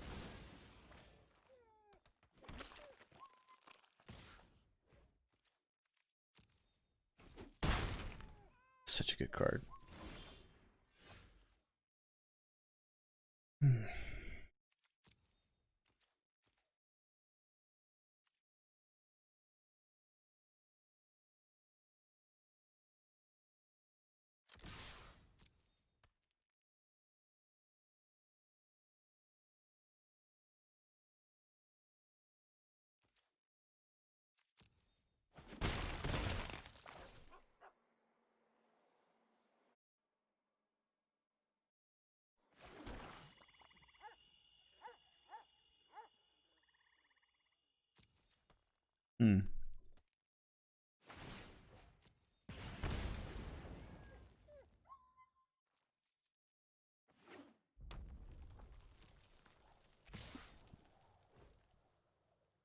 Sort of like this, because he doesn't get to turn to Slack.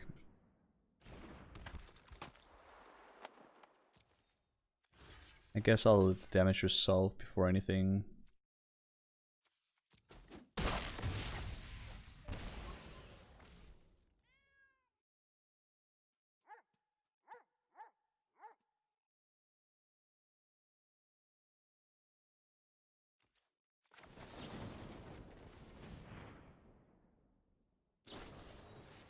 Well,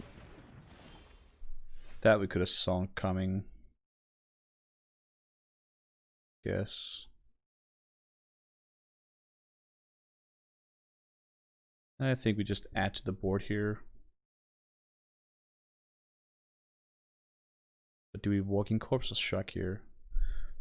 I guess shocking the magma that keeps being annoying could be valuable to us.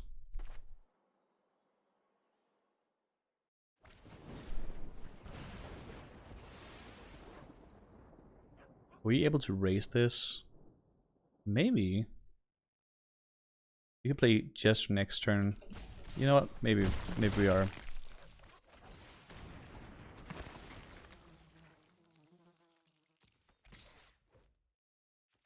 No blocks.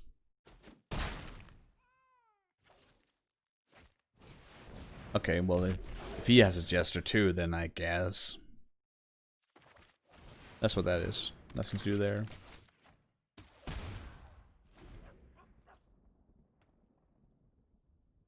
Destructive Tampering. Don't do it.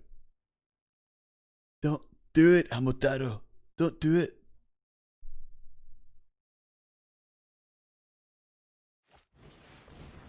Oh my god.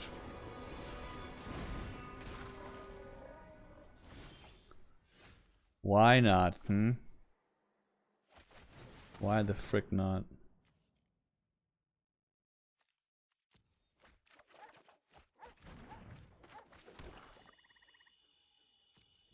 That's freaking crazy.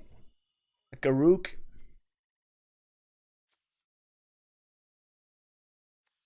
Unfortunately, all his creatures right now are better than mine, so...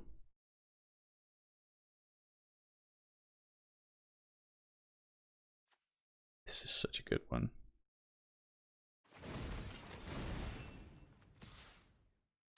Eight.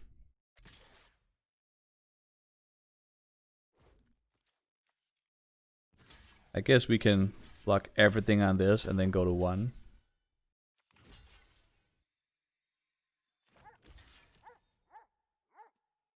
And just get blown up by any removal spell at all.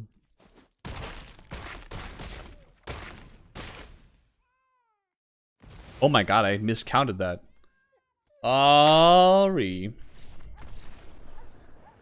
I thought I had 9 there. Oh, well. That was a failure. Mistakes were certainly made. Hey, baby. Hello. I just made real mistakes. Mistakes happen? They do happen. Have you won? Huh? Are you winnings? We're winning a little bit more than we're losing right now. That's great. Which is, yeah, that is great. So, you enjoying yourself? Good beauty. Ooh, yes. Oh, yes, yeah. we can do it. Alright, let's get a good draft here. Get into it. Oh. Well, standard bear is pretty good. I think the Dowser might be better. 2 very different decks.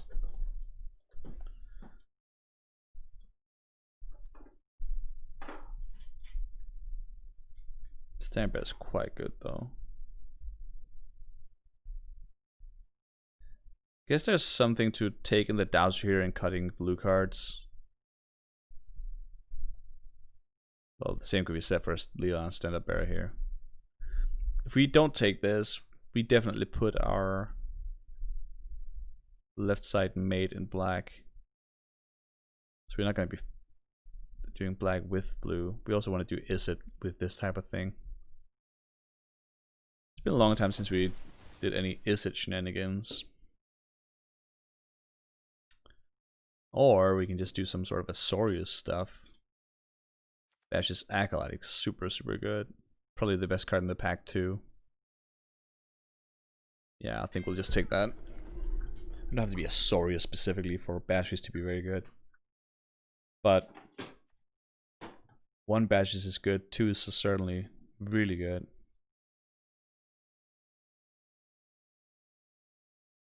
We are passing a bunch of white cards, that's worth noting, I guess.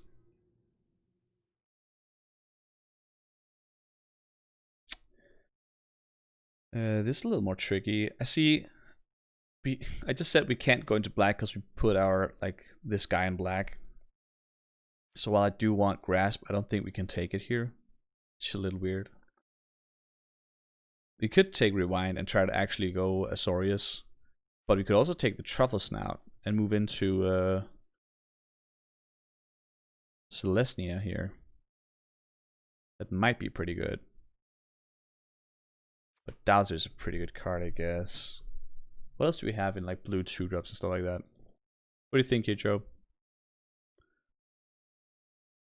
I don't think we can take Grasp because we're not going to end up in black. Maybe the rewind?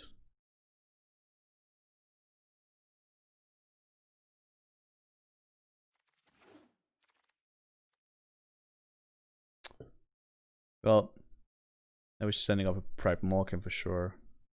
I guess we're sort of forced to go into Azorius now. Well, not forced to. We chose it. I'll take the Rousing Read. Also does seem like blue is flowing quite well here. I guess we'll take a serviceable 3. I don't think Judgment is good.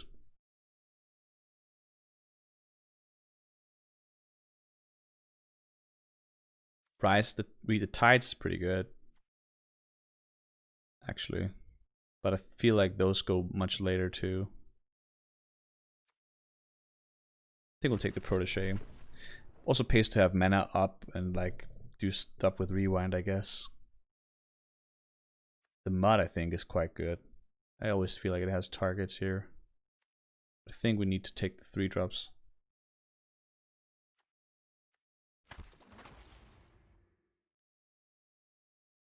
Well, there's another Rousing Read. I do think Rousing Read is a fantastic card.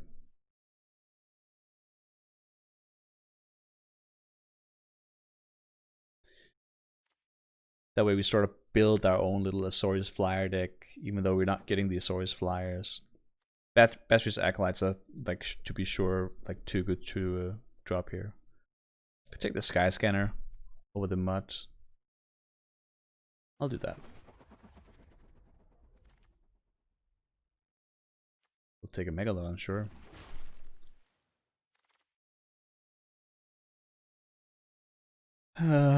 Chorister is gonna be good with Reed and with the Bastri's Acolyte, I guess. We'll take it. Maybe it doesn't make our deck.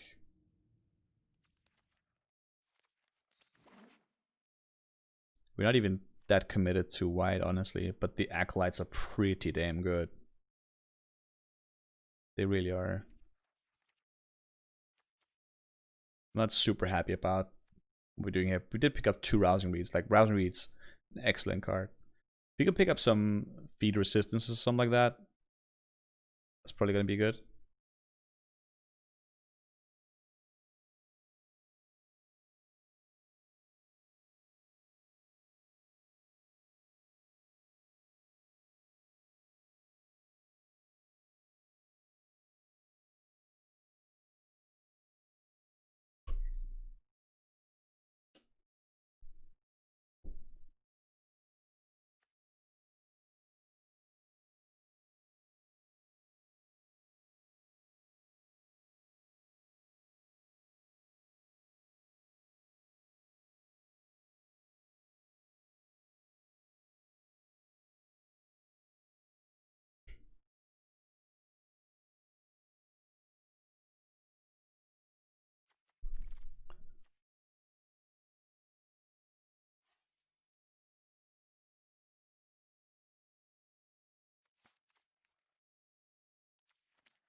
Frostwrath might make our deck.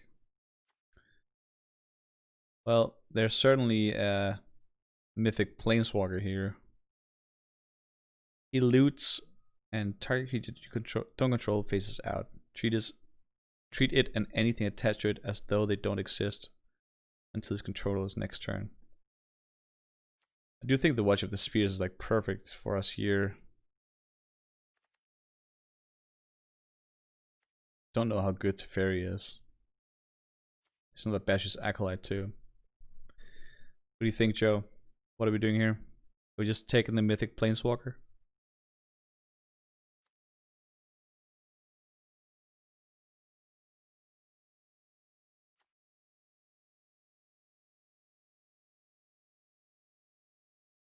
Really like the Watcher here.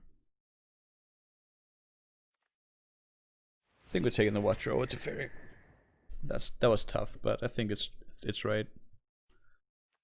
Pilfer is pretty good. Need good 2-drops.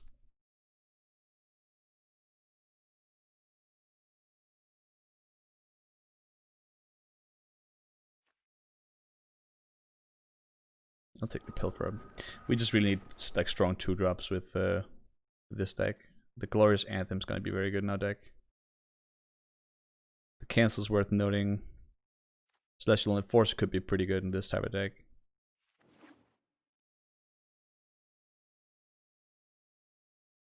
Not taking to fair there seemed hard, but I don't think it's very good in our deck. Certainly not as good as a Watcher of the Spheres. Granted, we don't have very many flying creatures right now. In fact, we don't have any unless we make them. But this is a 2-drop that just gets super good. I mean, it does make Skyscanner cheaper, I guess. Hallow Blade. More like Hello Blade. This card is first pickable. I will absolutely take that.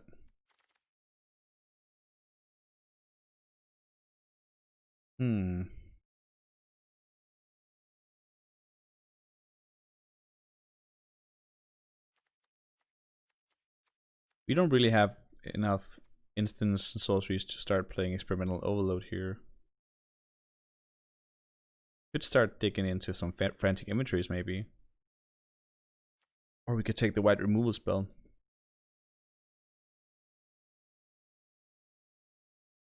Or we could take the land, but not over any of these two things, I think.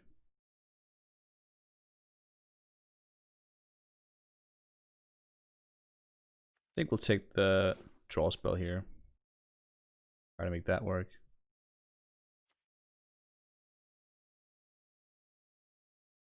Yeah.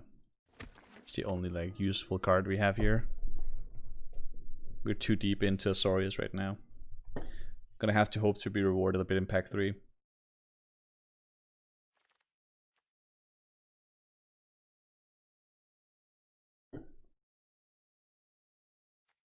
Larson is super good with Rousing Reed.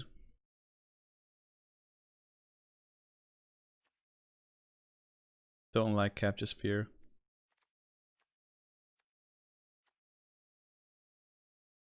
I think I'll take the Larcenist. Maybe the Wingmare is going to be good here too. I'll take the Larcenist. Look at that shrine.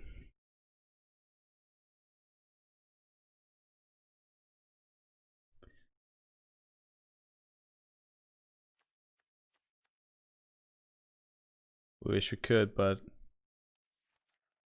you have to be base green to do something like that with cultivated stuff.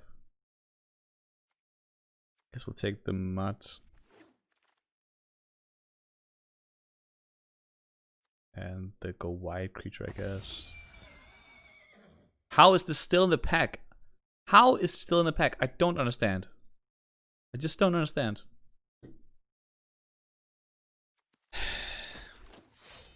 People are crazy. That card is good.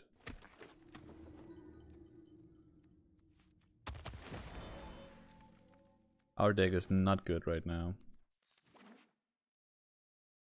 Not at all. Our 2-drops are pretty fantastic. Oh, you want more of them. Enthralling Hold, Mirror, and Ghostlight. And Gale Super. Enthralling Hold is good.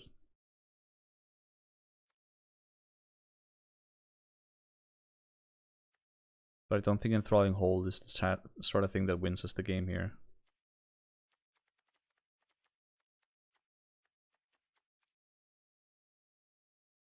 Super is pretty good.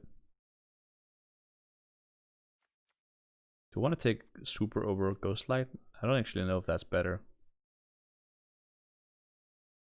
It's certainly lower on the curve. Mirror is pretty good too.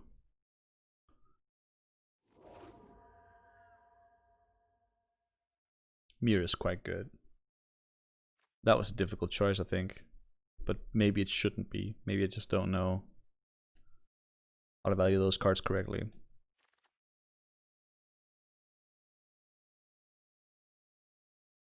All these cards I don't want. Could take the Temple of Mystery to try to just get a scry in.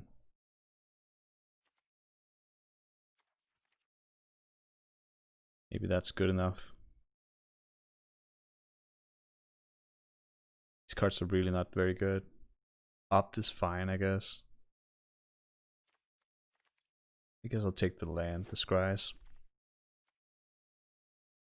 I feel like we have a lot of people in my colors.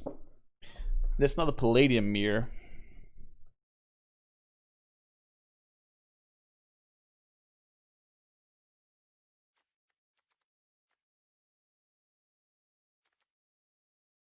I do like the Larcenist with the Rousing Reach though. Sort of.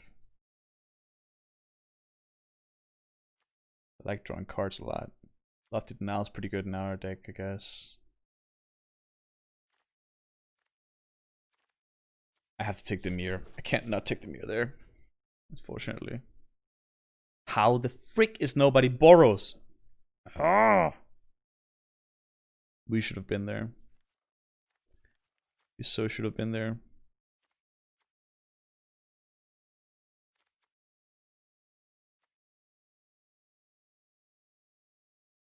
Are you miscasting?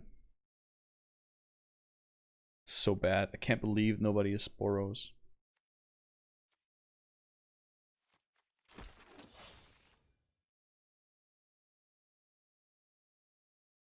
We are definitely in all the wrong colors. I thought we put our guy in black for sure. But no. He wanted our cards instead. The Airy could do something for us with Basries, I guess. We're scrambling. I want the Super, but we probably need to take the Watchdog. Could splash for the Houndmasters. This is tricky. I think I gotta do that.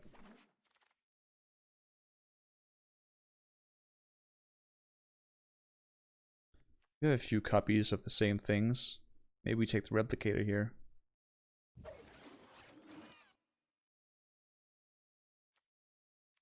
We should have been in green. There's been so many good green cards going around. What is this? I don't understand this draft. This draft eludes me so much.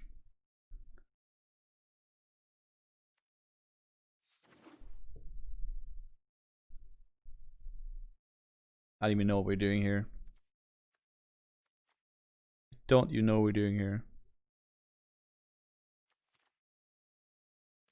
We have nothing really to get back with the Dowser, do we? Nothing interesting. Frantic Inventory is bad because we only have one. Dowser only fetches back our counterspell. This is all not very good.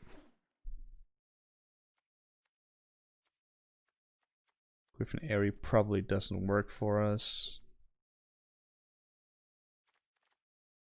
Two of these is probably not going to be great. But actually, we're gonna want to keep that if we want to play our Chrome Replicators, I guess.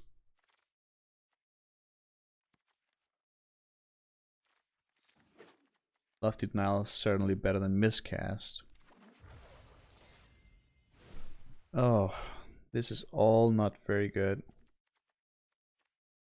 Rewind ends up being not super good in our deck. Actually, maybe it's okay with the Proteges. If I'm not gonna play two of those. Maybe I don't play the Griffin Airy. No, it's a little too sought out, I guess.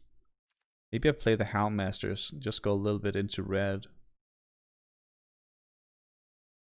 We only have one target to find with them, but they're pretty good 2-drops on their own.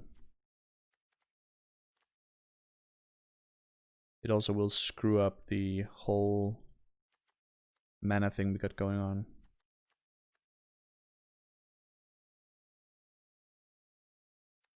Don't think Glide Master is very good here. There's too many 3-drops. I think either we cut the Proteges and the Enforcers here. We are going to have things with flying, so we can tap down stuff with Enforcers. Protege digs us through it, but so does Rousing Reach, so maybe we cut the Proteges. Like this. I mean, the saving grace here is that we have life Link on Banish's Acolytes. We do have things to put the counters on. And Rousing Read on Megalodon is just a win condition in itself. We have 2 mirrors.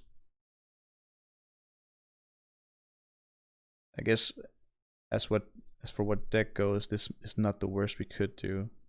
I don't think Rewind becomes very good for us now though. I'm gonna have to find a replacement for Rewind. Maybe another Lofty Denial is the way to go. Because we don't really find anything with the Dowser, do we? Find Lofty Denial as literally the only thing we have. That's very bad. Could just add another 3-drop, I guess. Or maybe we just keep that as a straight up counterspell, like with no upside. That's very bad though.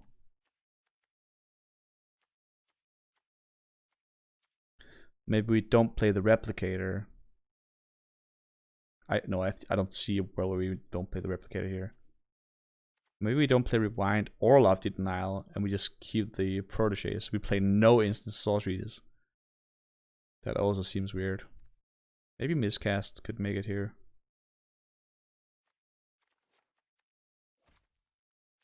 Maybe that ends up being better than Rewind.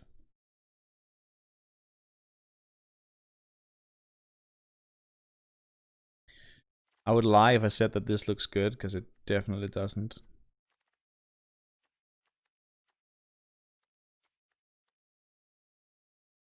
But we do have some things to go for us, like Glorious Anthem is pretty good.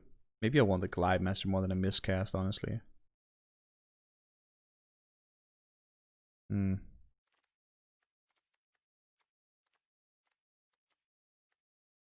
Three, 4.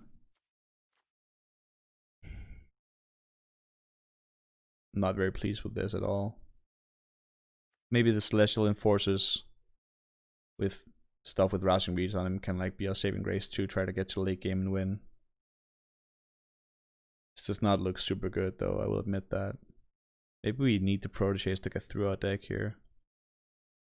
Maybe Larson is a bit of a stretch. So is Chorister maybe. What if we cut Larcenist and Chorister and take in both our Proteges instead? Now we screw up our curve a little bit, but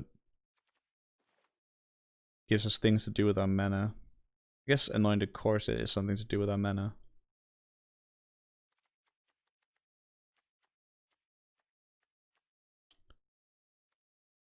Lofty Denial probably is gonna be good for us. Maybe Larcenist doesn't make it. But we have 2 Rousing Reads, so good with Rousing Read. Maybe we don't play 2 Valorous Steeds. We do have mirrors to ramp with. Maybe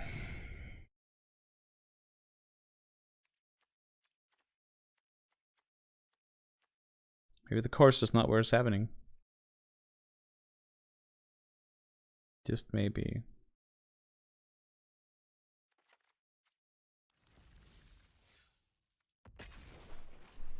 Let's give it a try. I'm not super impressed with this at all.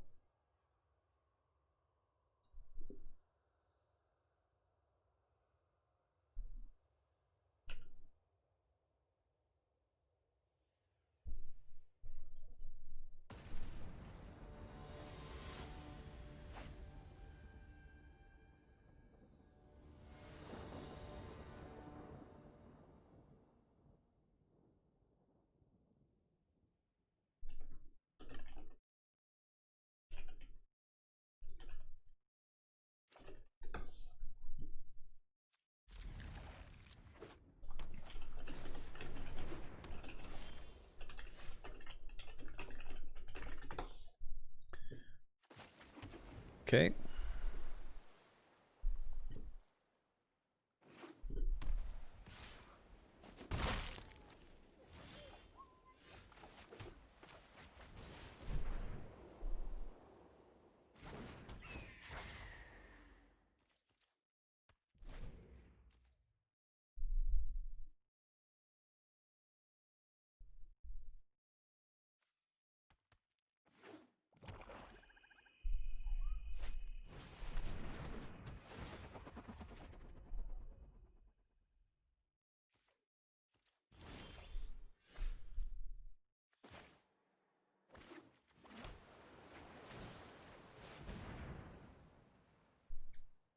We draw some cards here.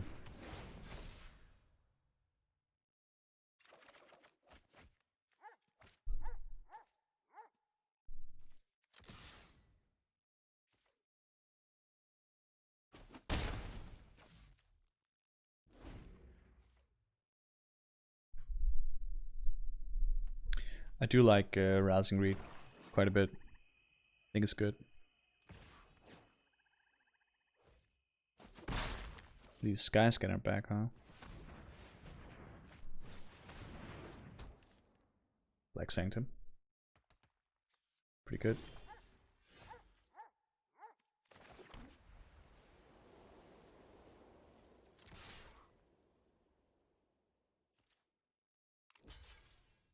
Block before you want to cast that instant that you want to cast on it.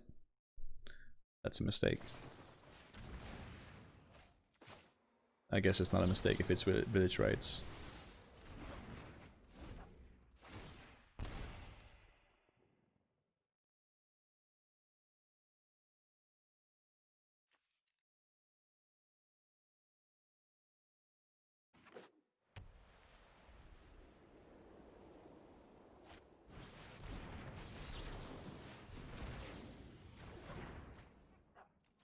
Lofty Denial looking pretty good here.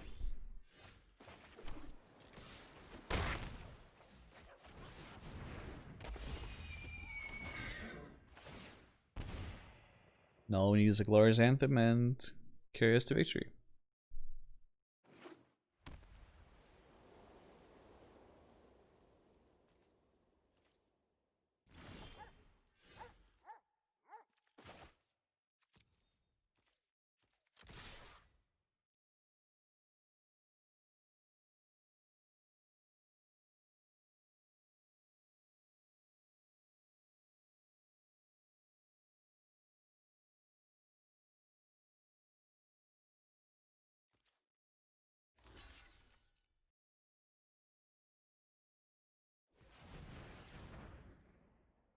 Pete?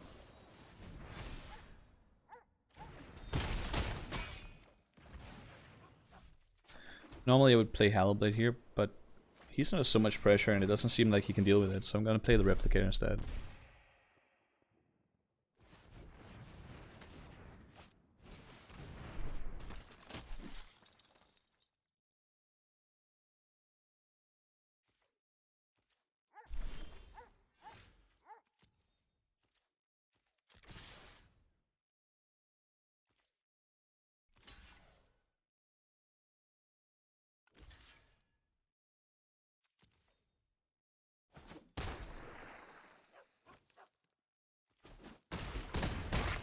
That's a mistake. Should have sacrificed that to keep a Siege Strike alive.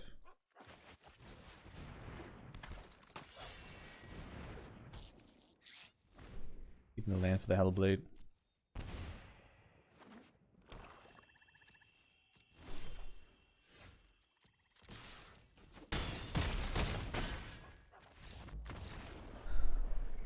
Well, if our opponent doesn't play Magic, obviously we can win anything. I'm just gonna take a quick bio and I'll be back in 1 minute, guys. Get something to drink.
I've returned.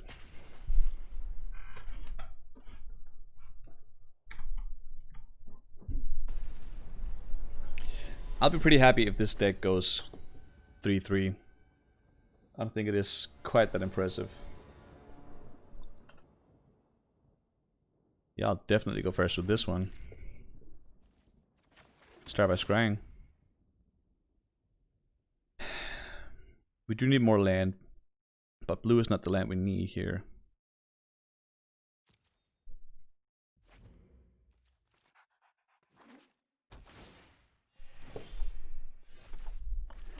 Do we do Pilferer first here? Probably. Because we can't play Ghostlight off of Watcher next turn anyway. We can discard this and it cannot be blocked, okay. Discard cards to this and it cannot be blocked. Or we can trade with that thing. I think both are pretty good options, I guess. Maybe we just offer the trade. And we get to get it, so...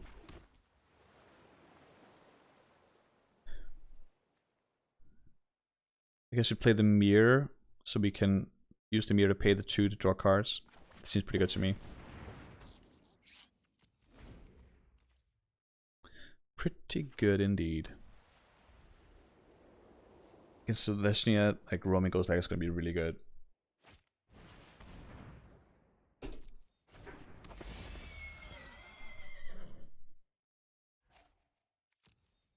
Okay. Not attacking, huh? Pay 2. Don't mind if I do. And I guess we can Bashi's Acolyte here and discard something like a Larcenist or something to make it unblockable. Kind of like that. Don't like that we're gonna keep tapping the mirror here.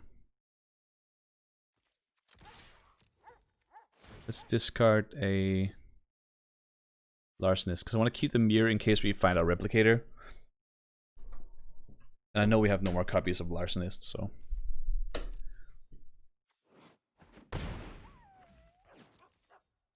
pretty good. Good stuff. Then we can actually use the Palladium Mirror. We can just not attack with the Palladium Mirror here, I guess. That's a trade we want to make.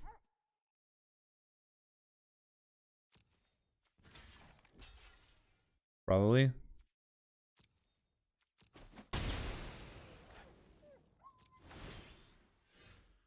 So we have to decide now if we want to pay 2 mana to get there. Guess we can...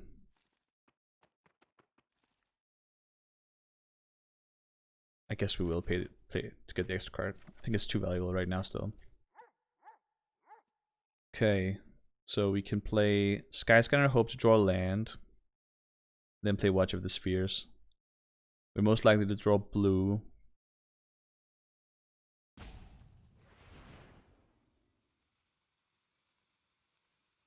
But if we don't draw blue, if we draw white, then we can still cast Hellblade, so...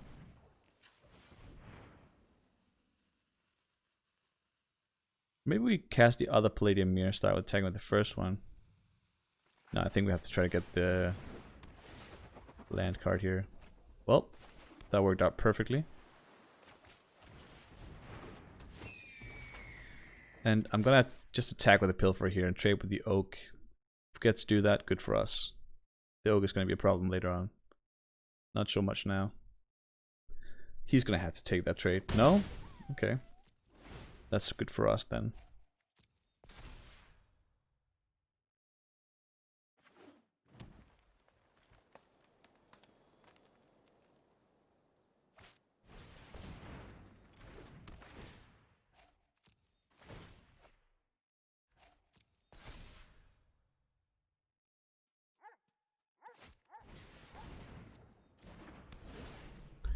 I'll take 1 billion damage from this, I don't care. I'm gonna bounce it anyway.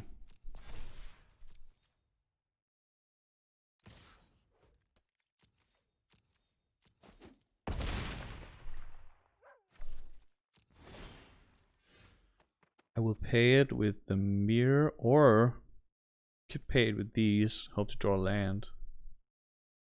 Want to do that more. That's not a land though. That is a land. Hey. Then we can do that and play Roaming Ghostlight. Just go all offensive. I like that. What happens if we bounce this one? 3, 6, 7, 8, 9, 10. It's just 10 damage. It's not quite enough. Let's just bounce the ogre here. The oak here. Get offensive.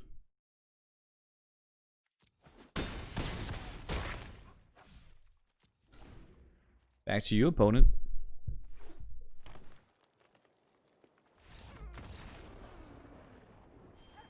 Two 0. So far, so good. By now, I'm pretty glad we picked those mirrors up. We tabled both of those mirrors too, didn't we? That's kind of crazy. Now I'm just gonna take a few bites of this apple, so excuse me.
Pretty glad he didn't block my pilfer when I made that mistake.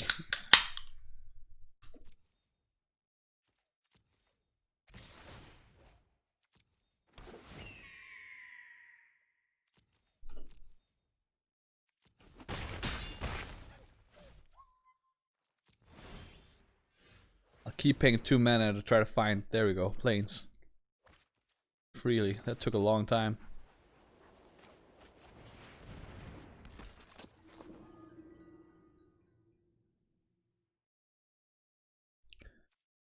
Yes.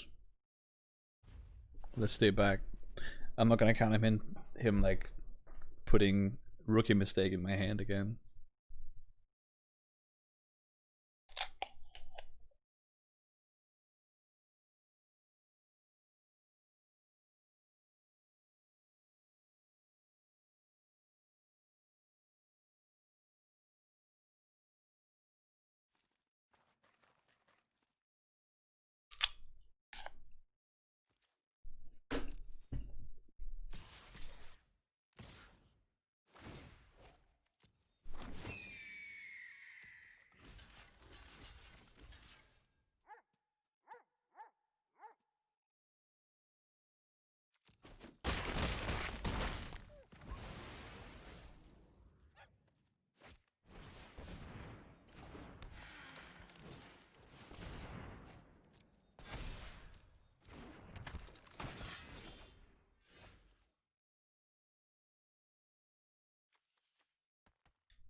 This blocks that.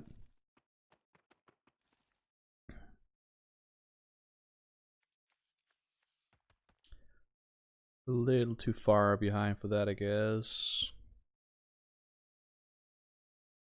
Play Watch of the Spheres. We can't play anything else.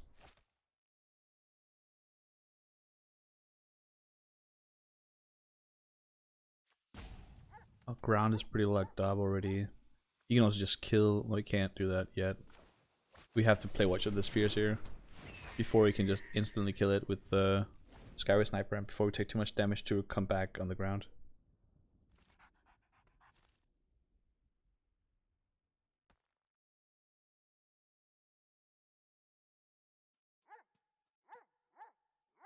It's gonna be tight. If we never draw that planes, we're just gonna straight up lose.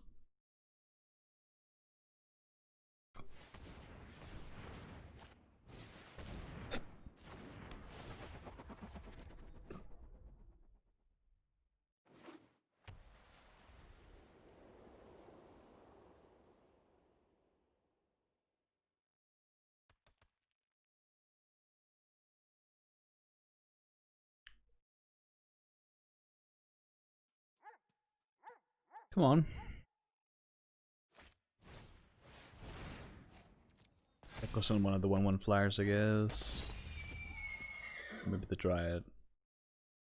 Oh, the Pteranodon. Smart. Does he have lethal then?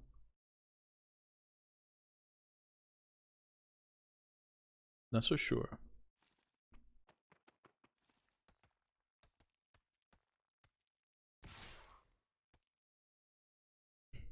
It's an annoying attack. That's super annoying.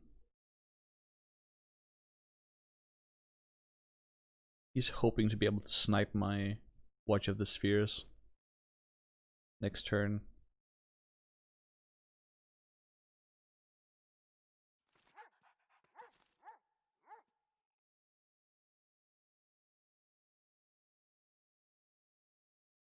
You put a...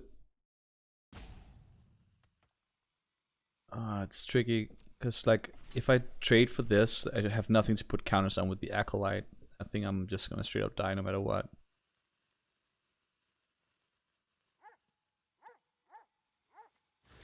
I think I have to do it though. No real choice.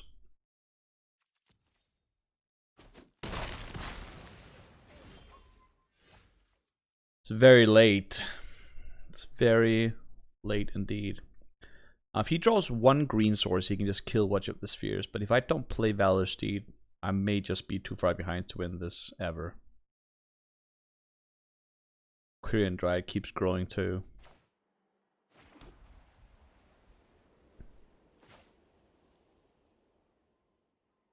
Though if I draw one planes, I can double spell these two next turn. If there is a next turn. Take 4 from that. Everything else is terrible.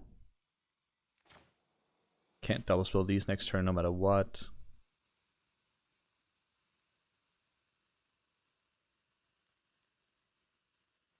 Three, 4, 5, 6.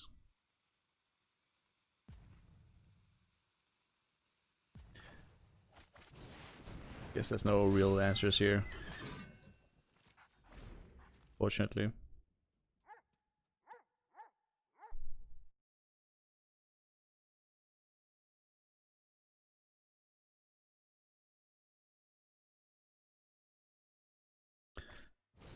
And he could attack with all his 1/1 flyers and force me to trade with Watch of the Spheres.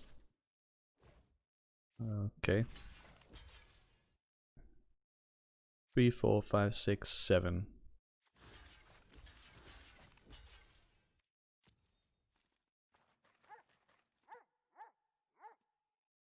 Putting a count on Korean Dryad. Everything trades. No blockers. Well, that looks like that is the game.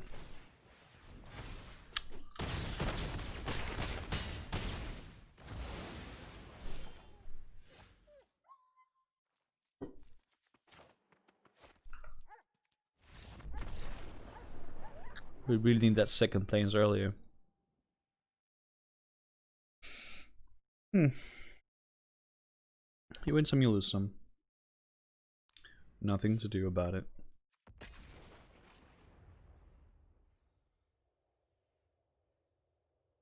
At least we got to play some sort of Magic, I guess.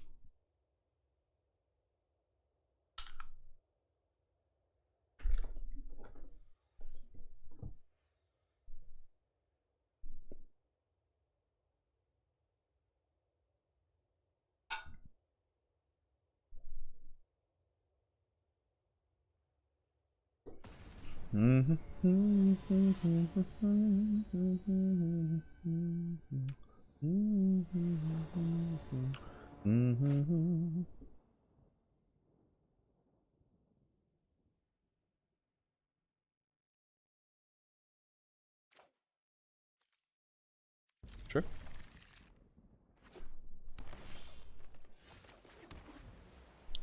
feel like we're gonna have the opposite problem this time with islands. Well, the same problem, but with islands here.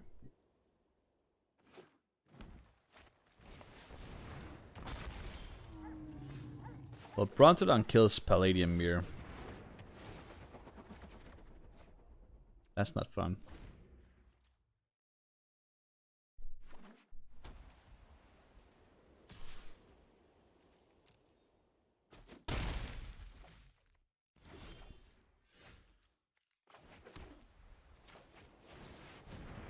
Guess if we had nothing else to do, then that ends up being what we do.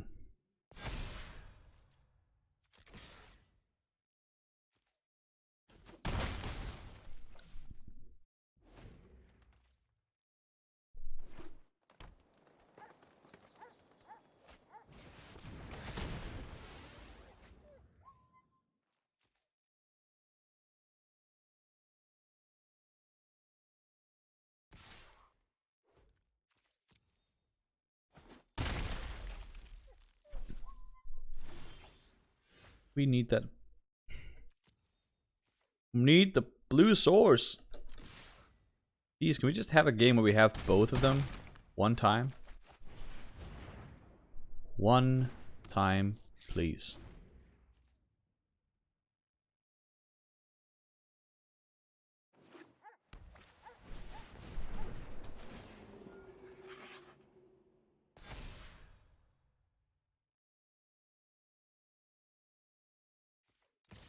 Are you ever gonna not attack? Jesus.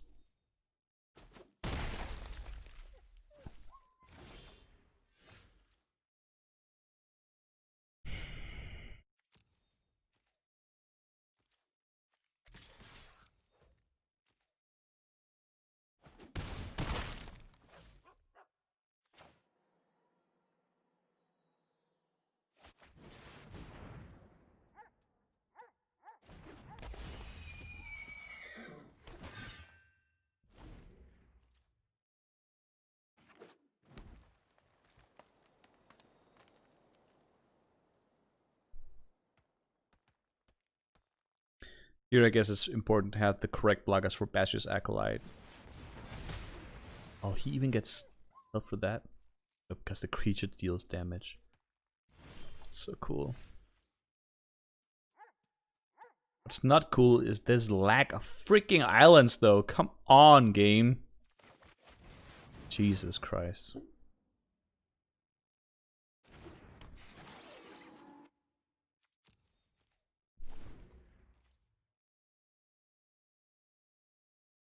Still, we don't oh god. Bye, Replicator. Such a good card.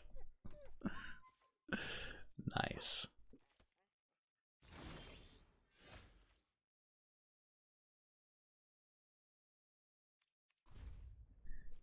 Oh, come on. There's 9 blue sources in this deck. We already drew half our deck almost. Blue! Not white, blue. Come on. And now we need 2 of them to do meaningful things. This is incredible. Absolutely incredible.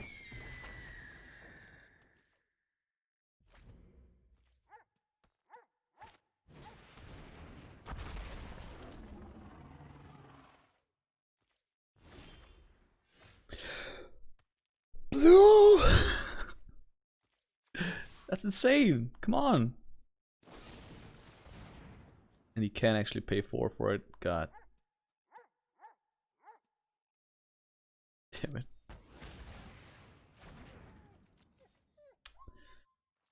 Oh my god. My kingdom for some freaking islands.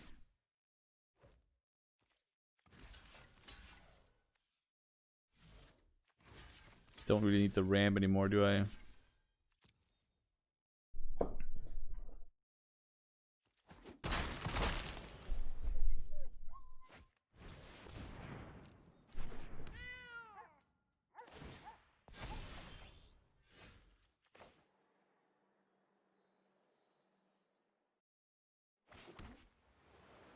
Well, here we go. Our hand is unlocked, guys. We freaking did it. Finally.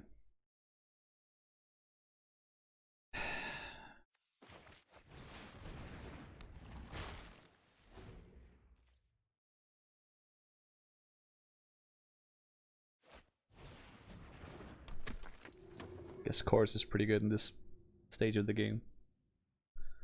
Plus lead was lead, that makes it a 7-7, potentially. Yuck.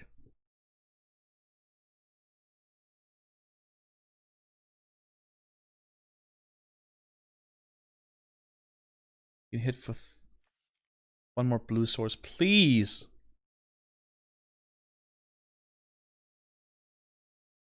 I guess if we bounce something here, like the Chorister, use the Glide Master to give Spine Megalodon flying next turn.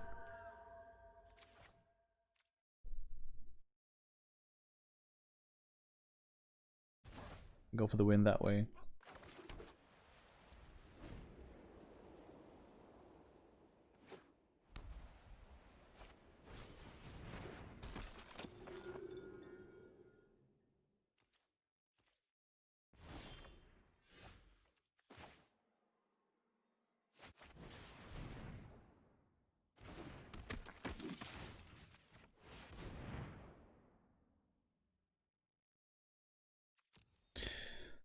Who knows, maybe he just has one of those destroyed target tapped creature things again. Here we're gonna scry to the island we actually needed to play Lofty Denial.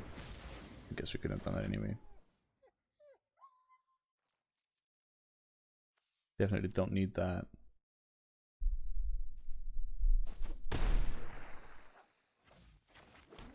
Retaliation shall be swift. Because he needs to gain life. He can gain 7, he can gain 10 life this turn.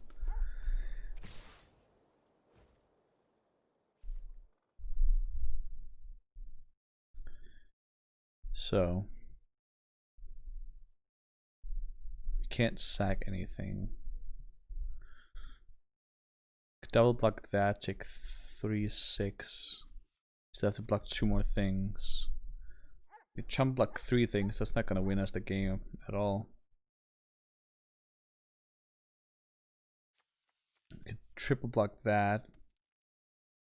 No, we can't, because then we don't have enough blockers. We have to chump block 2 things. And one has to be the 7/7, the other one has to be the Bronzodon, and then let's get rid of the Lifelinker, I guess. Or actually, probably let's get rid of the guy that's gonna grow bigger. If he has Titan growth or something, we're done anyway.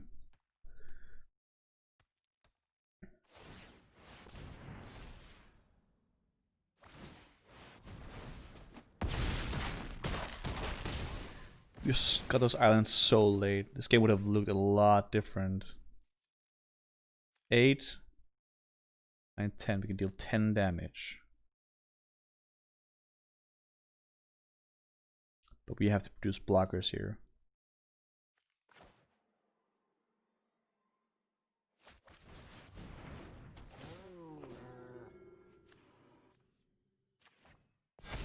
Okay, so now we have an excellent blocker for the Chorister. We can have an attack for 4. We have to stay back. This is only 10. We need to produce another blocker too. So, not a lot of choice there, unfortunately.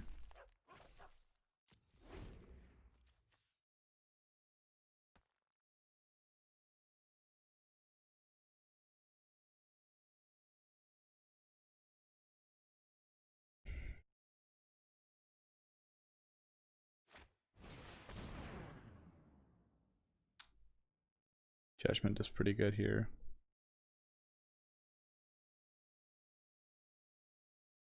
But if we force him to pay... We can't force him to pay 4 because we don't have anything with flying. Oh, God. It only costs 1.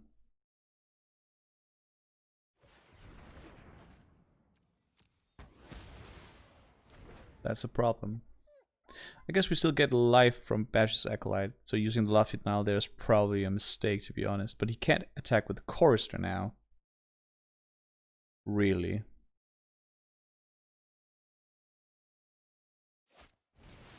Of course you have the last freaking removal spell. Jesus.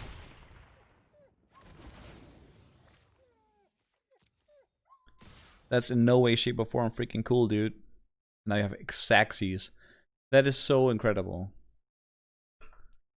Jesus.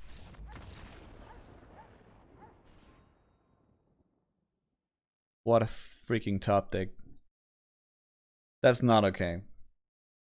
We have to wait like 20 draws to get our first island. He just top decks everything he needs. You are winning that game too. Ugh. It's annoying.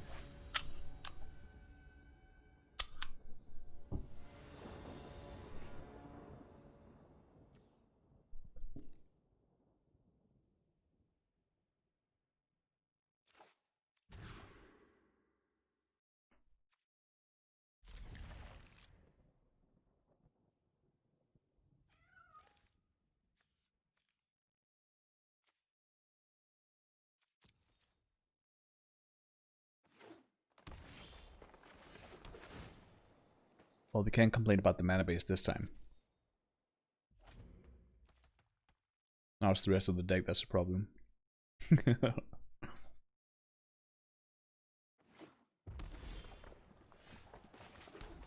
Maybe not. Dragonfire. Oh.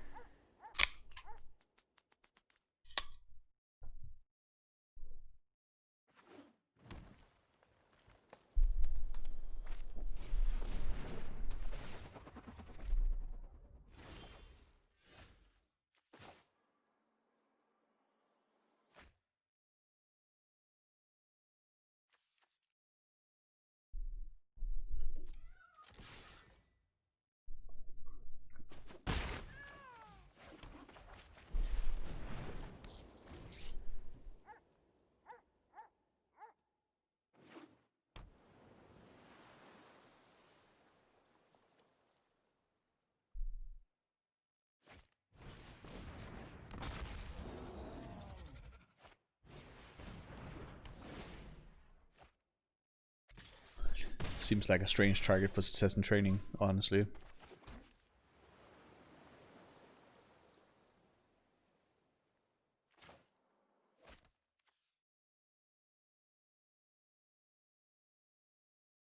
We bounce the Tyrannodon here and attack with both. Play Anthem next turn.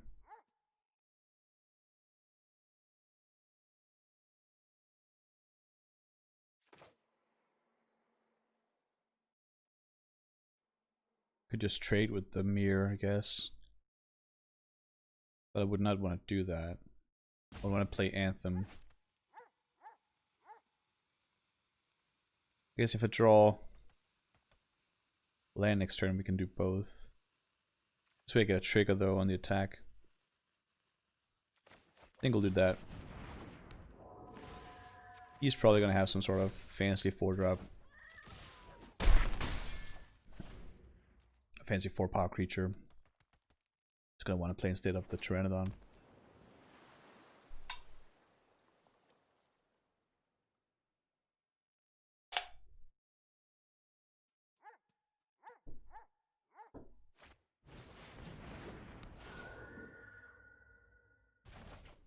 Okay.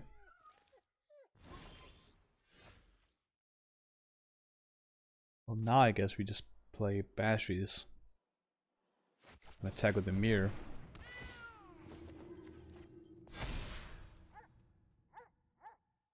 Maybe we don't attack with the mirror.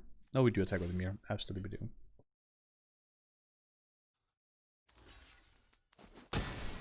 Be happy to be rid of that.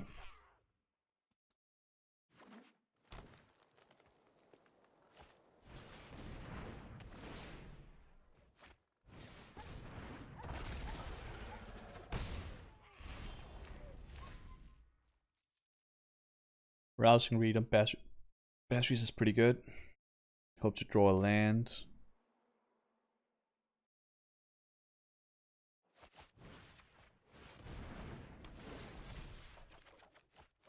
It's a blue land, so we're gonna have to let go of the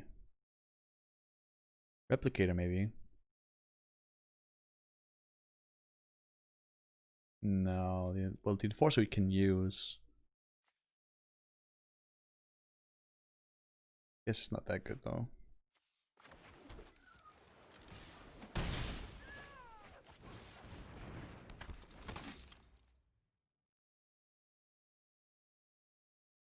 we have anything to get rid of the capture sphere in this deck? Oh, this is grand. He would attack with the Sky Scanner, but that's gonna turn out to be a mistake. And speaking of mistake, we have Lofty Denial. That's super good for us here.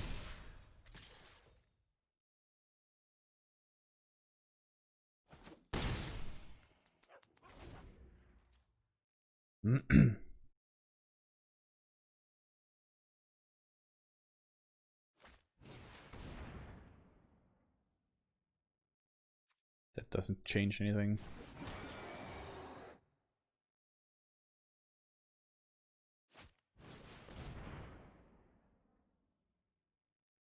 That maybe.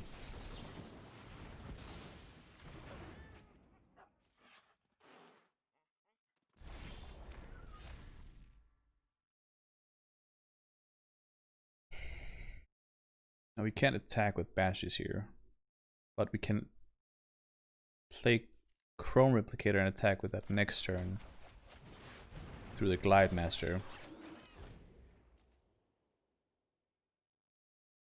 Glorious Anthem being pretty good here.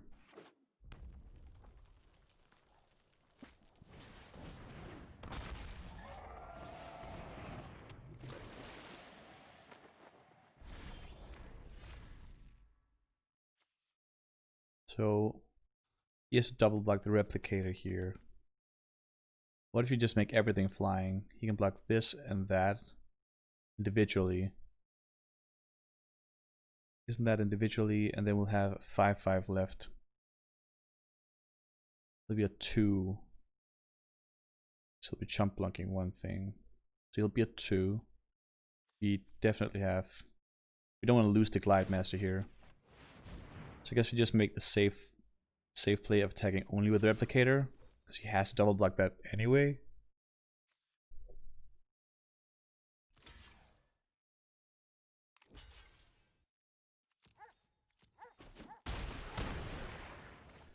And we just play our flyer.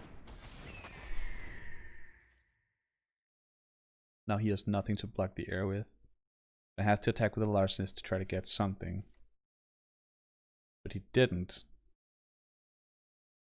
That's a little scary.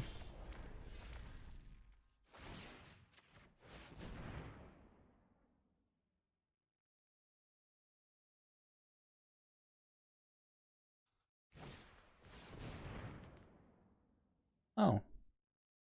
Guess that works. Does he have lethal? 1, 5, 7, 6, 7, 8, 9, 10, 11. No, I can just probably go for it here.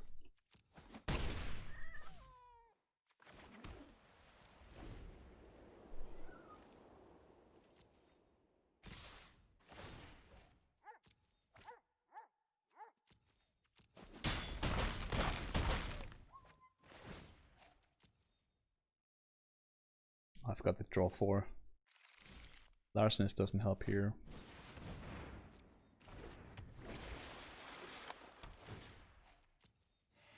The 4 life helps. The 1 life helps a lot, though.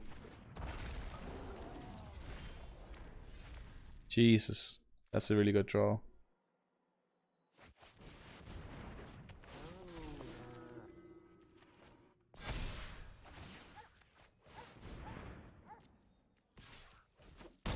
That 1 life almost killed us there.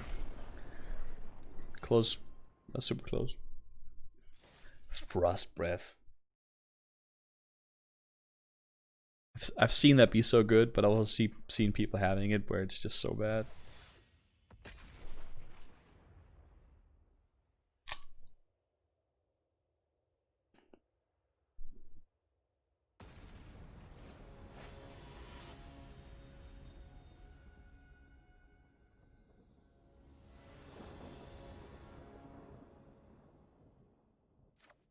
It's looking nice.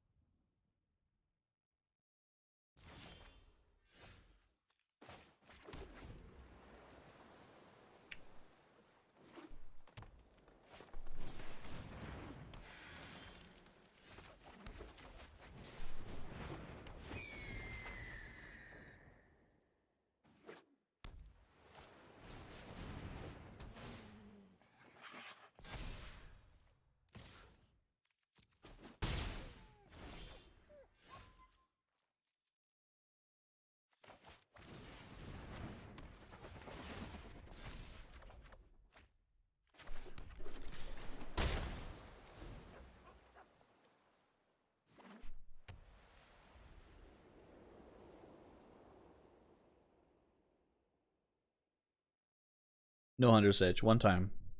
Oh, was there? They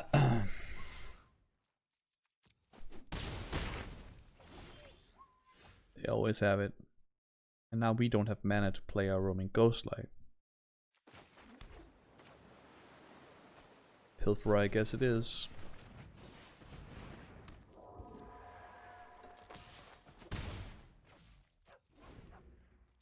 Pilferer is now a blocker. That's not super impressive.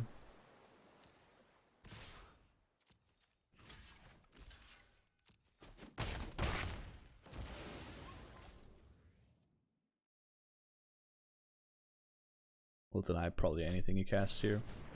That will definitely deny.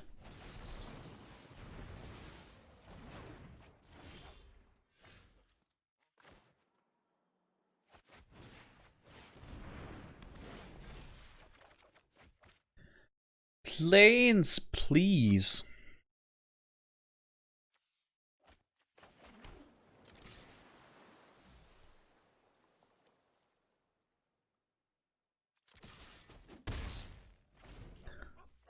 I think we keep attacking because our Patch's Acolytes are gonna come down and block pretty well here. And I guess that happens anyway. Well, now we can play Roaming Ghostlight with pretty good conscience. That by Quarian Dryad sucks. Hateslayer Angel! Oh my freaking god! Oh my. That. Protection from demons, protection from dragons.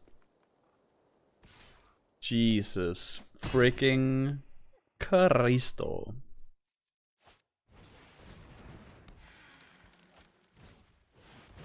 Yeah, why not a Gaggle Master on top of that, huh? There, of course, here is our second freaking plane. God damn it. 1, 2,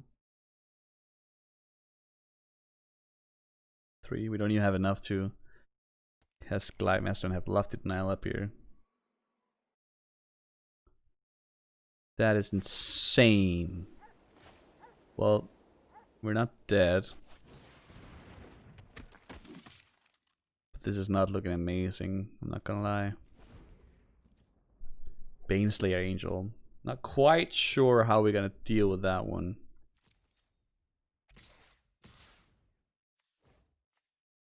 Okay. We're gonna make this one a jump blocker. Baneslayer freaking Angel. Can't even play that.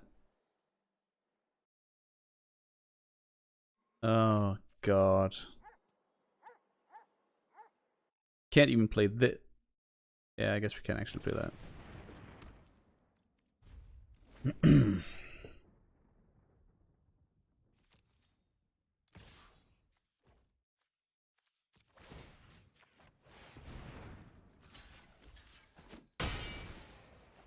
This is not the game of Magic I signed up for. Oh, we need a land! Frick. Frick.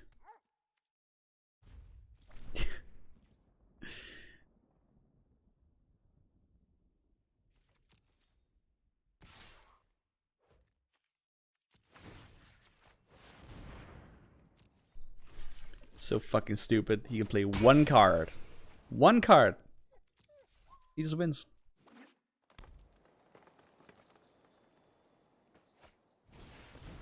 Of course.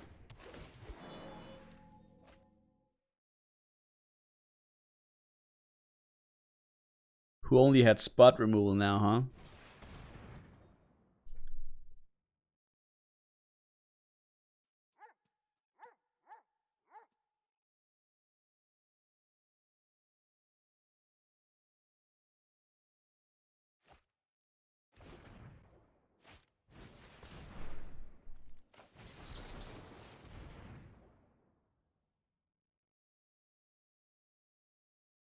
Oh, he had a land hidden in the corner. Oh my god. This technically could block that forever. This is so stupid. Baneslayer Angel. Alright.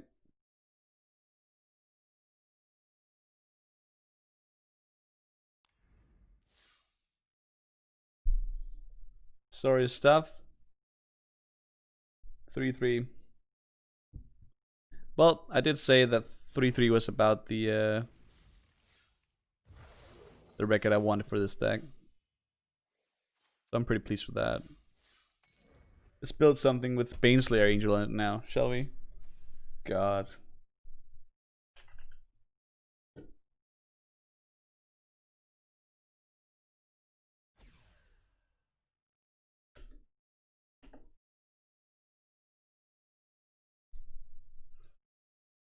Baneslayer Angel. The funny thing about Baneslayer Angel is it's a very freaking good Magic card. But it does die to like spot removal. We were just playing a deck that didn't really have any of that.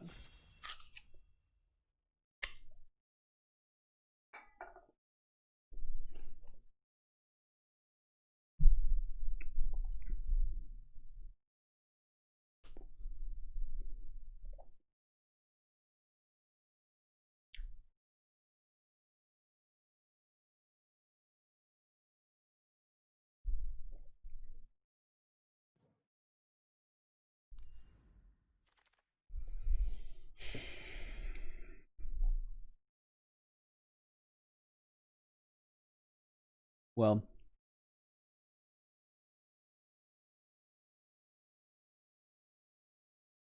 this whole pack on average is pretty weak. Shock is amazing. I think Bulltown is really good if we're trying to do Boros aggro. Probably better than Shock. Maybe not better than Shock, but I think Bulltown is important enough to take here.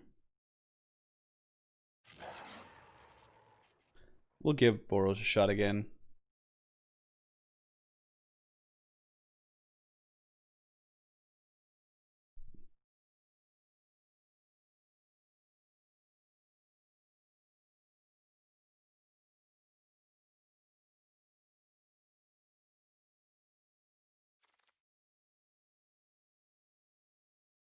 You get a shock anyway, huh?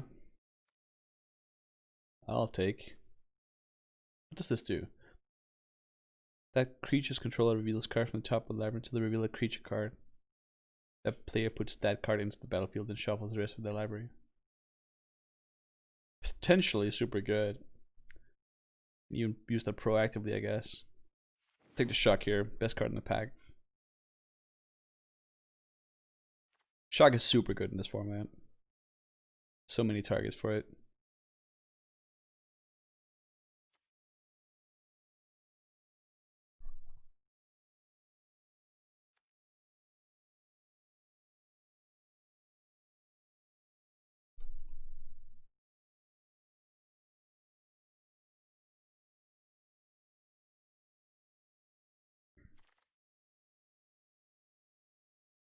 You're certainly in the right call already. I just want all of these cards. I want Heartfire later. I want the Magma. I want the Dragonfire. I have to take the Dragonfire here though. I hate that we're sending so many red cards to our left though. That means we're probably not going to get a lot of them back. So, pack 3 will probably pick up the reds we'll need. Because it seems to me like the two people to my right, neither of them can have taken red cards. There were some really good red cards back left, I guess. But this, of course, they were like Chandras or something. I don't even think Chandra is amazing in this format. She's like a recurring shock, which is great, of course, but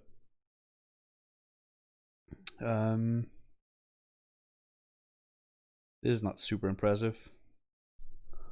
Take a weird, I guess.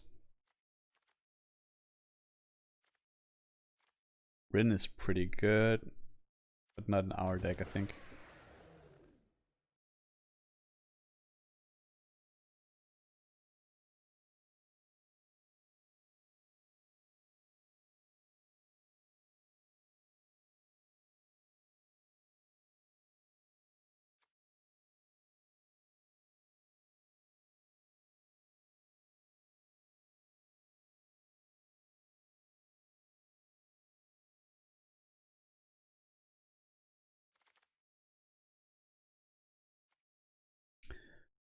Magma, I'll be happy to pick up for sure.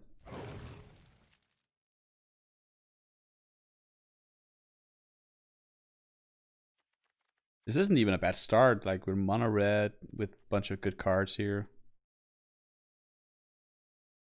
I want to like find the Alpine Houndmasters like related cards and get some Houndmasters. There's a lot of red and white cards going around, so Boros might be overdrafted at this table. This particular setup could move us into Is It.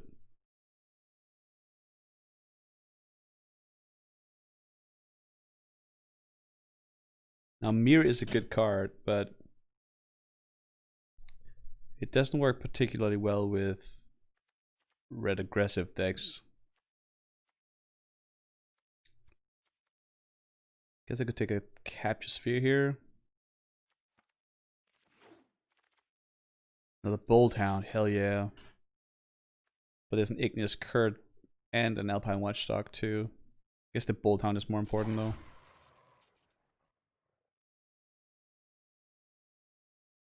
The Bolt Hound makes it, this is the tricky thing, because the Bolt Hound makes the 2-drops better. We don't have the 2-drops right now. I feel like taking this Bolt Hound means we can draft the 2-drops a little more aggressively. Seeing both Igneous Current and Alpine Watchdog in that pack says to me that we probably want to go Boros too. There's the 2-drop we can take without sacrificing anything. Tampering is fine, but yeah, this Watchdog's not gonna be good. And I feel like at this point, any Hound Masters that are gonna be passed is gonna end up with us. Yeah, I'm feeling pretty good about this draft actually. I think we're in the right seat.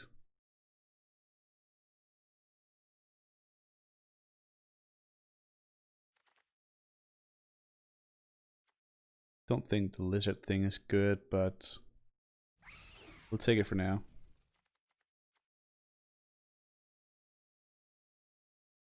Guess it goes with Magma and Shock. Dub is pretty good.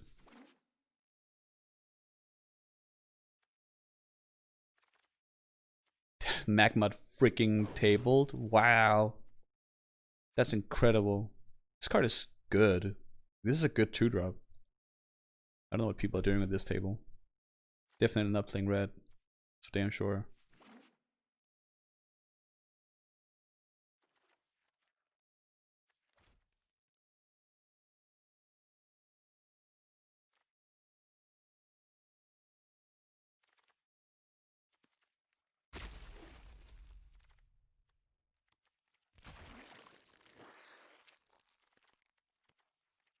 Don't think we're gonna play that.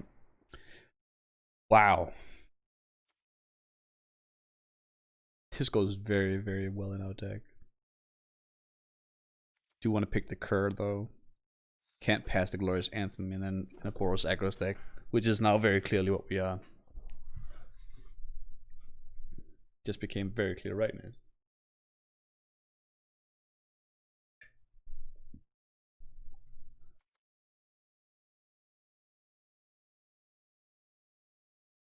I think this enchantment is costed exactly right.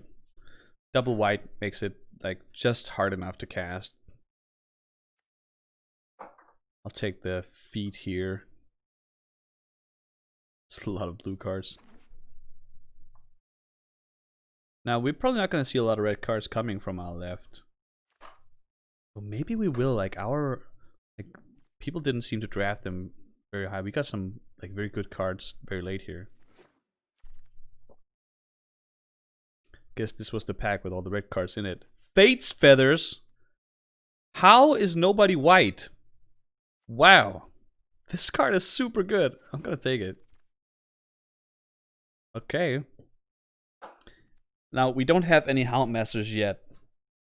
I really like keeping the curve low, but Basri's Acolyte is excellent in Boros. We may not ever see one, like there just might not be any. I wonder if like how consistently we can activate Furious Rise with this deck, honestly. Maybe relatively like consistently. I'm taking it over nothing here. I don't think Pegasus is good in our card, and I don't know that the sword is good right now. Take this battalion.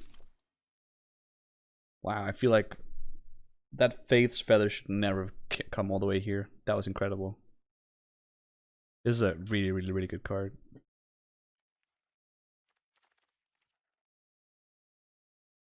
I don't know that I want to play 2 dubs, but there's nothing else in the pack that I want.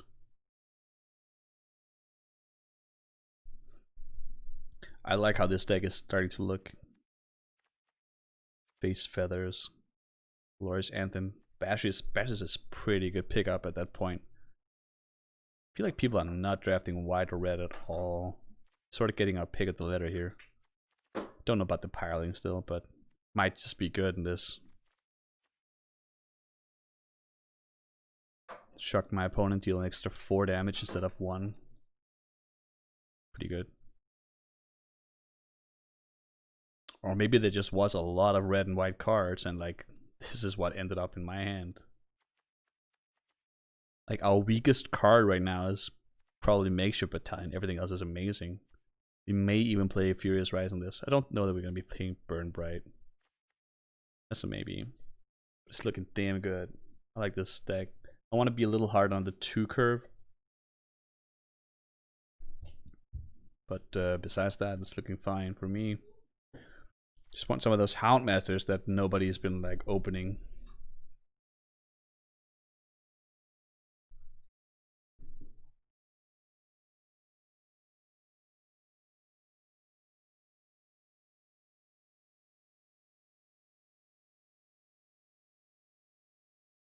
Gonna get like a bunch of Houndmasters pack 3. Take the curve. Not a difficult choice. I feel like there was not a single Houndmaster opened yet. And if it was, like it was opened by the guy over here. Take the Tampering, because why not?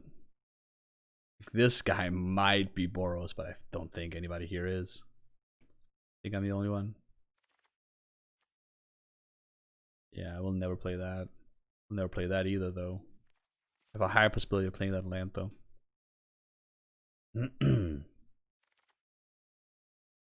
Sure Strike, I'm happy to pick up.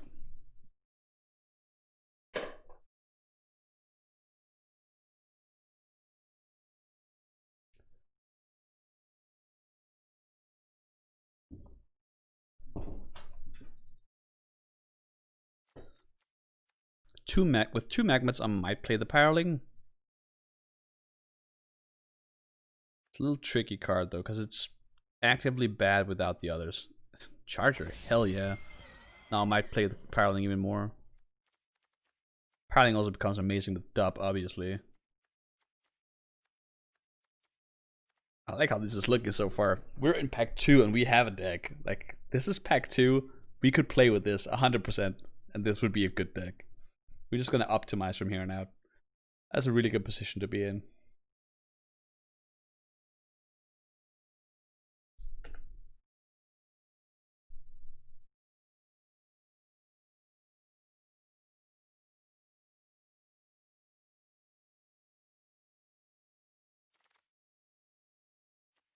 I guess I'll take Gamad.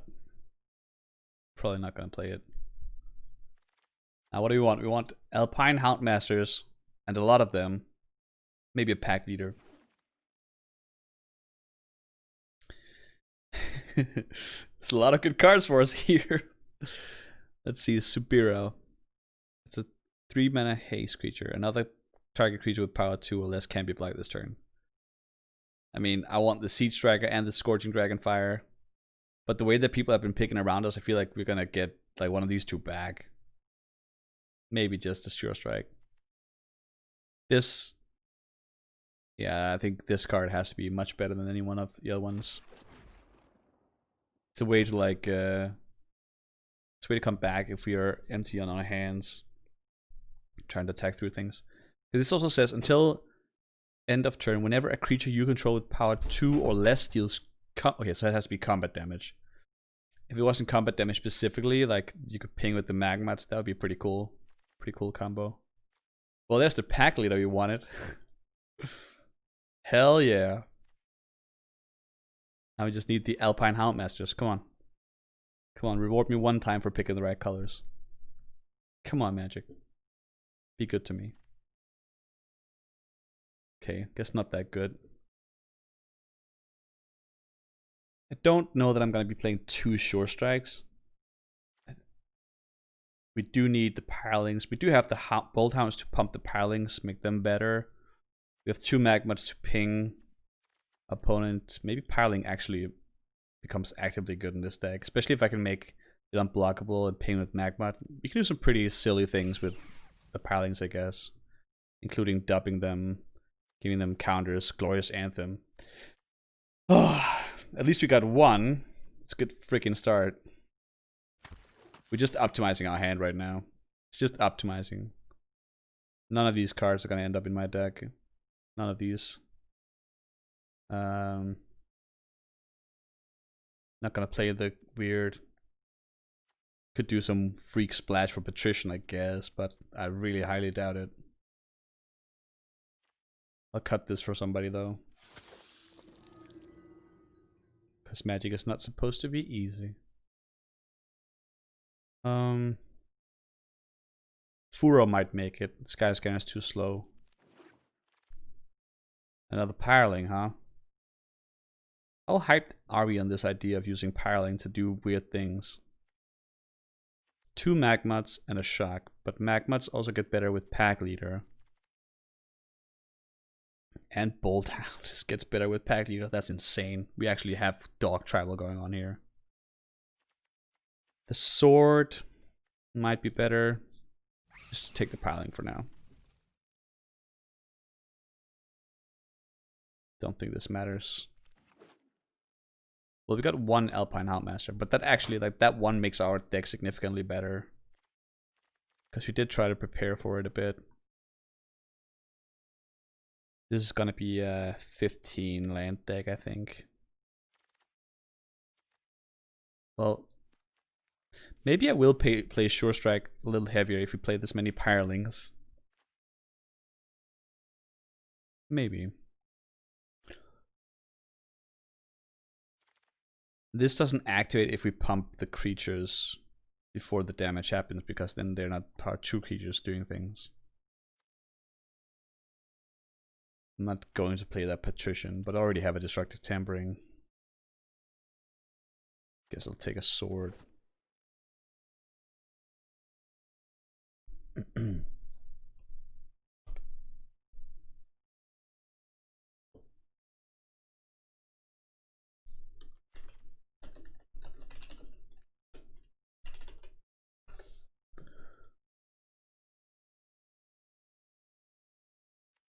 Take this from somebody, I guess. We don't need anything here at all.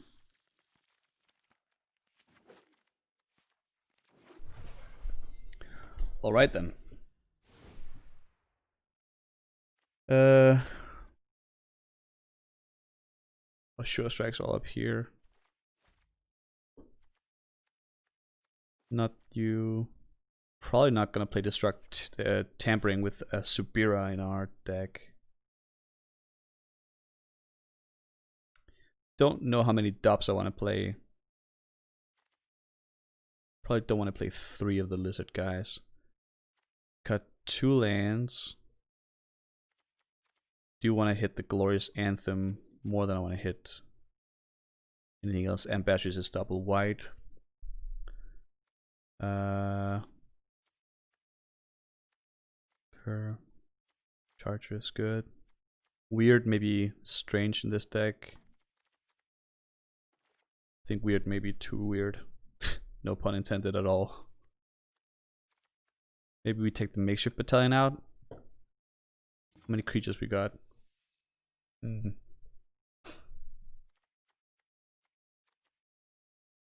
Furious Rite might... I can't help but think that we're gonna have activations with Furious Rise. Maybe we won't though.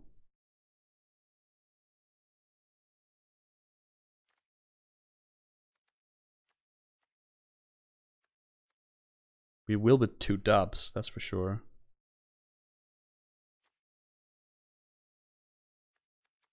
But then that's the thing we have to consider in our attacking, and we really want to be just attacking, honestly. Most of the time. I guess maybe 1 sword instead of a dub.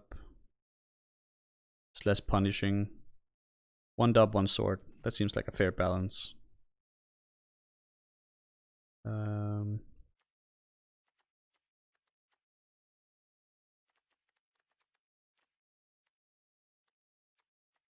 Yeah, maybe that looks fine actually. Do I want to put Furor in instead of a Sure Strike. Like an Arsonist or something. Maybe the last Pireling. I feel like Pireling is tricky because we can only activate it with the Magmats or the Shock, and we probably want to be attacking with those two. It's also not a dog, so I don't know if Furious Rise is right in this deck. Might just be wrong.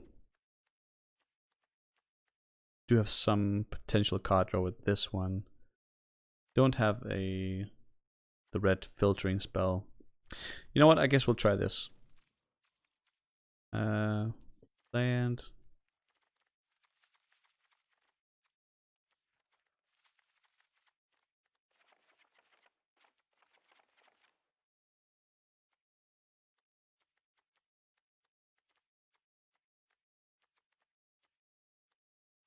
Because it's at the end of turn, and Bolt Hunt also pumps everything else. Maybe I do want to play Destructive Tampering over Furious Rise, though. I think we are that aggressive, actually. Let's do that. That's probably more correct.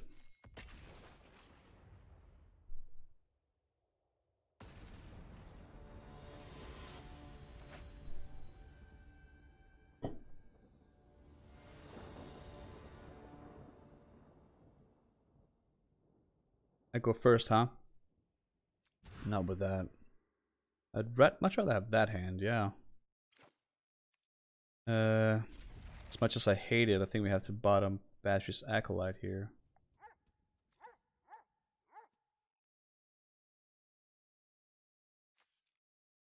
Yeah, that has to be right.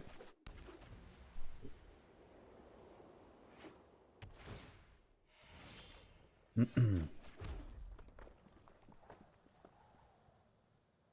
gonna want to sequence this, right? I think we want to do the Magmats first to have access to giving double strikes to the Pireling.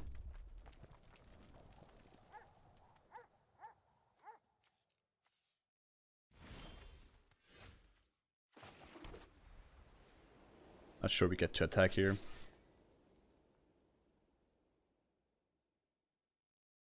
Funny thing is, even if we do, we get to get our makeshift battalion down. He's probably gonna kill his makeshift battalion, but that's actually fine with me. I would rather have this die than the Magma die at this point.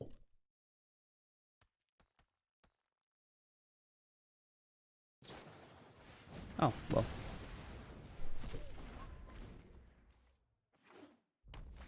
Suppose that's fine. Do you want to trade that for a mirror? Maybe.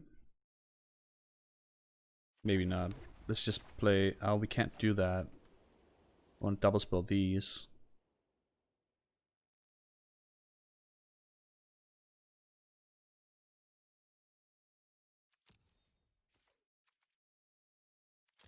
Let's try to prevent that ramp.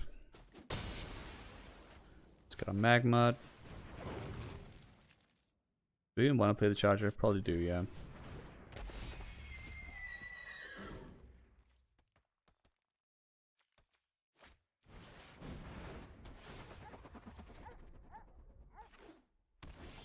Alright.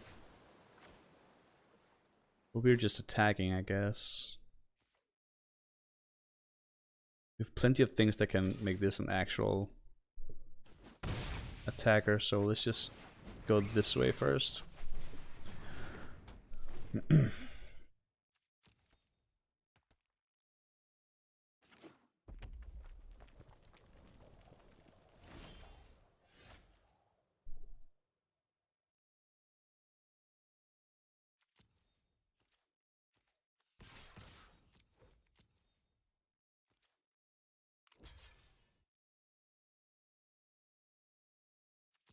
Okay.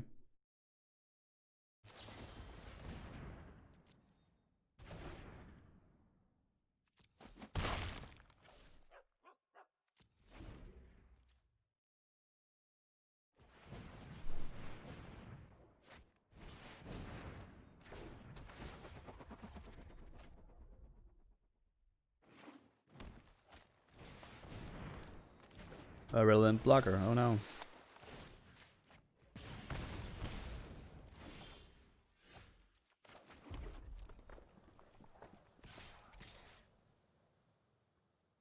You just trade this with anything right now? Maybe. You double block the Watchdog.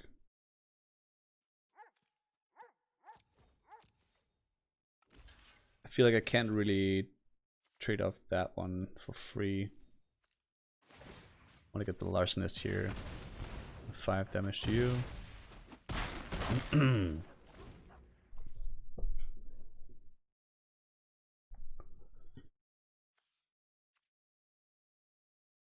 I guess we mulliganed. That's why our hand feels a little empty right now.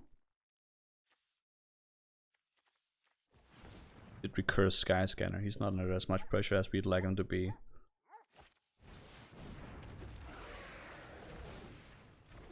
Gets Scorching Dragonfire. It's pretty good. That makes our Pirelings pretty bad. That's pretty good.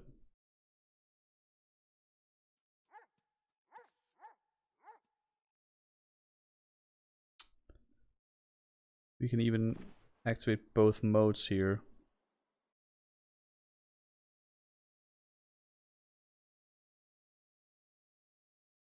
Though we'll have to tap Supira. We're gonna have to do that anyway, because they can double... So, you cannot be blocked. And whenever you deal damage, let's make sure you draw a card.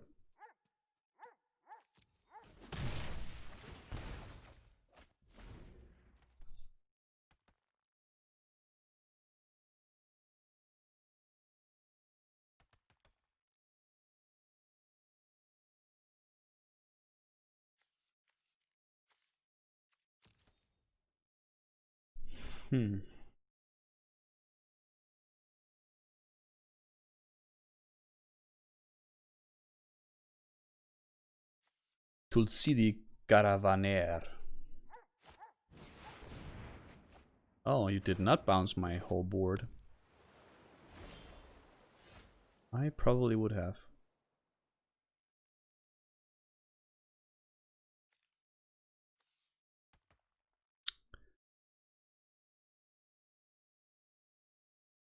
I could attack with everything, feed resistance.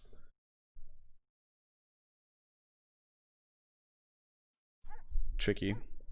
I could also feed resistance first.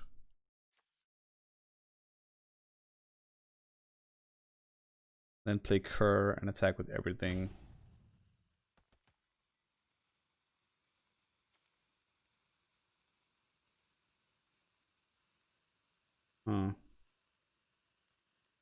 Probably just want to attack here.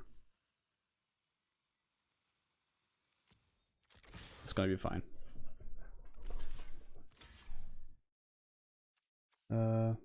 Sure. Let's just defend ourselves from blue. If we get to do that.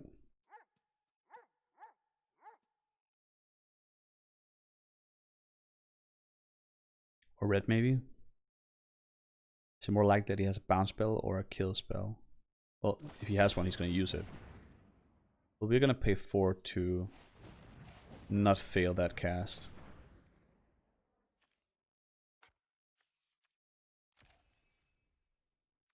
Yep, we'll pay. Blue. That went pretty well.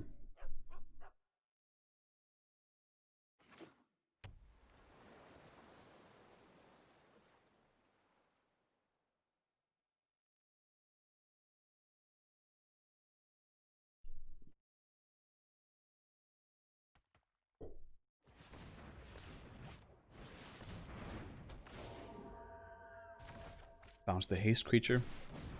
Okay.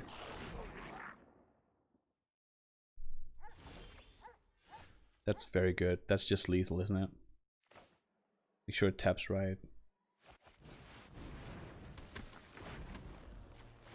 You cannot be blocked.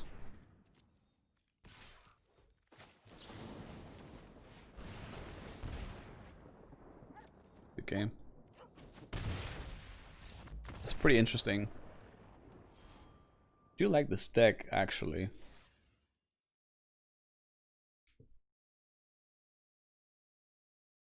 Only having the one Houndmaster is a little weird, but having the combination of the Magmats and the Lizards instead feels pretty good. And I think it's right just to play 2 Firelings instead of 3. Because they do become like pretty bad once you don't have a way to ping your opponent.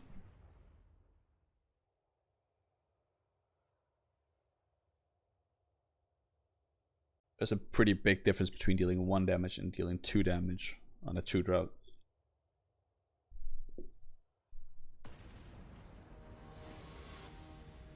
Yeah. A little BCP. I do feel like the deck our opponent was playing is like one of the decks that's gonna be the hardest for us to beat. I really want to keep this hand because of the pack leader alone. And we do have some things we can do. Maybe it's justified. Let's go for it.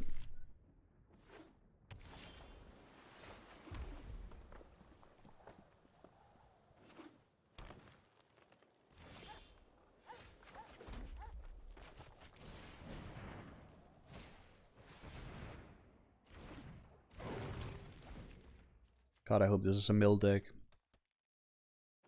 Boros tends to fare pretty well against mill decks.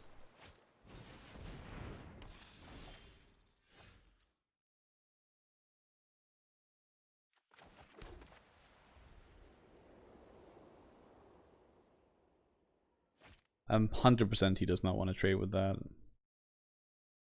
gonna give it about 100% chance. Do we want to play Bolt Out instead here? I could shock and just play the Lord and deal a lot of damage too. Yeah, this thing would become a problem. Hey Oddvark.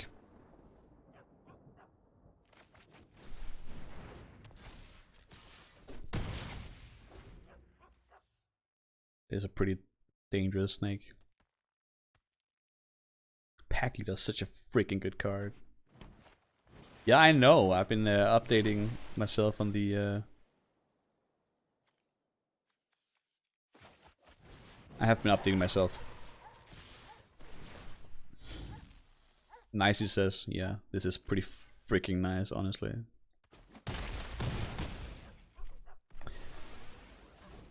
Yeah, I asked in the group. I'm ready in, well, 53 minutes. I feel like that's not gonna help him. We just have lethal.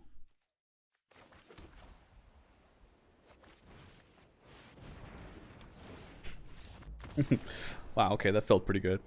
Not gonna lie.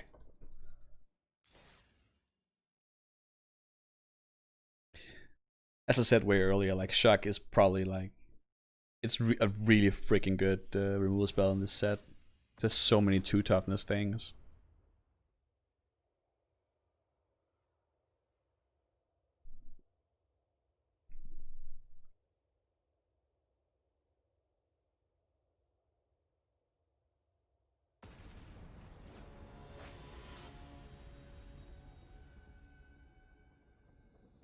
Probably gonna finish this particular draft. See how far we go. Then I'm gonna eat some food before Dungeons and Dragons tonight.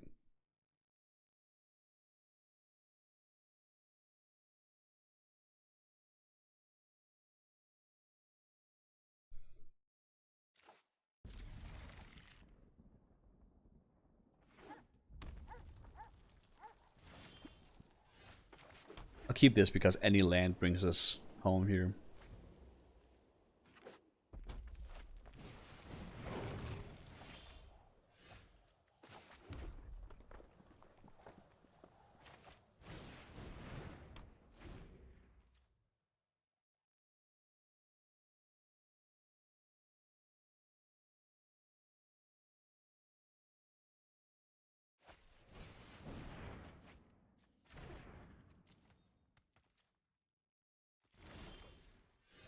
Interesting.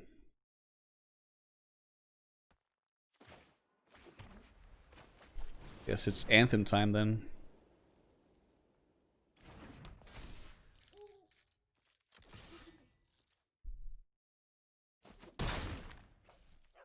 Next time we can even pack leader and keep feed resistance up. Or we can just go heavy on him. If he doesn't drop a land here, he's gonna just probably die. That's a tap land. Not what he was looking for.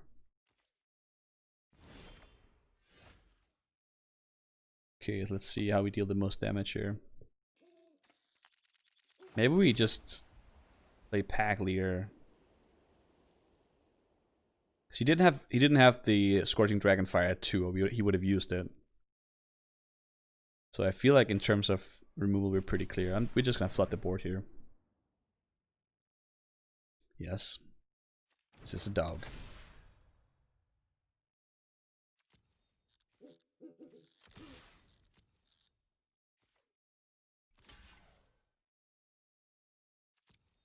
Surely.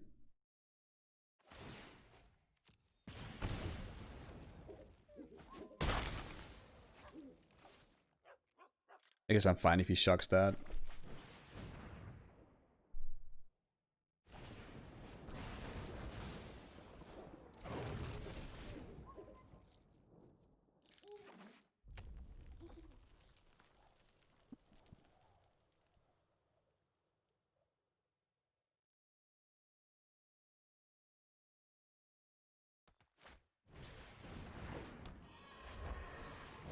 Flying Horse. That's a pretty good draw.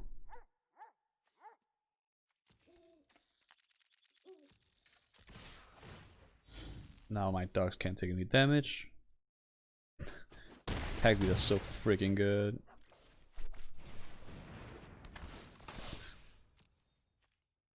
take a couple of cards in our hands. Why not?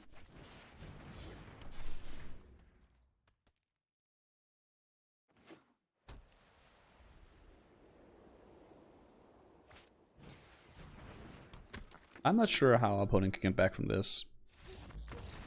Neither was he.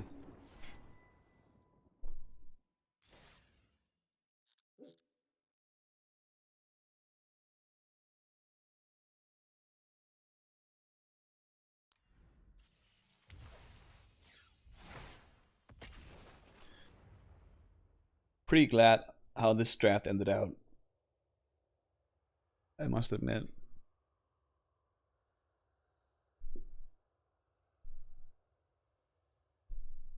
I hope we have time to play this one till the end.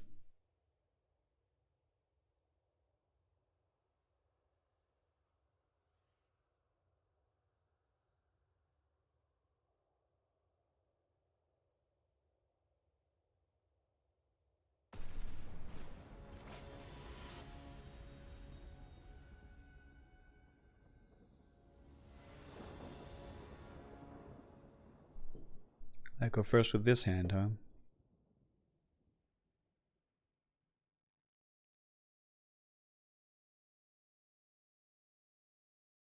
Keeping this and never drawing planes is usually what kills me in this game. Would you mulligan this one, Artvak? Would you keep it? We are playing 8 sources of planes.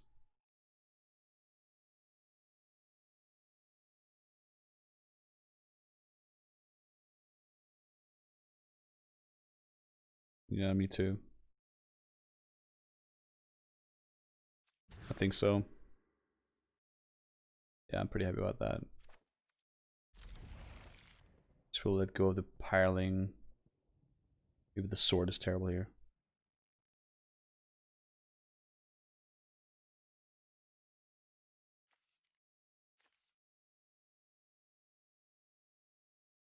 Maybe just throw an island here. Probably. We're gonna need the action.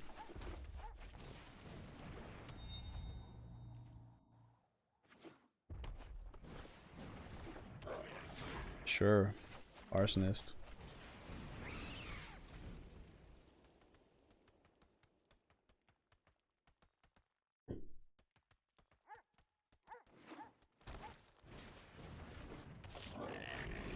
Come on, guys, rest the fire.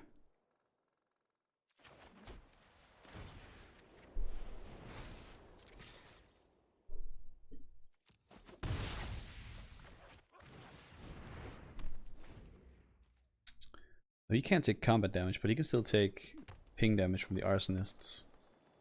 Maybe I'm gonna have to Faith's Feathers and Arsonist here. That would be a little weird. Well, not if he attacks, that's for sure.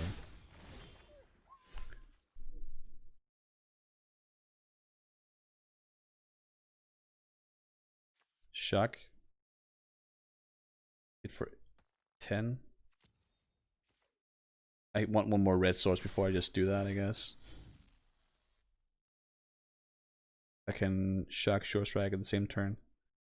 If I shock here, that's 8, that's 10 damage. I guess we have to wait.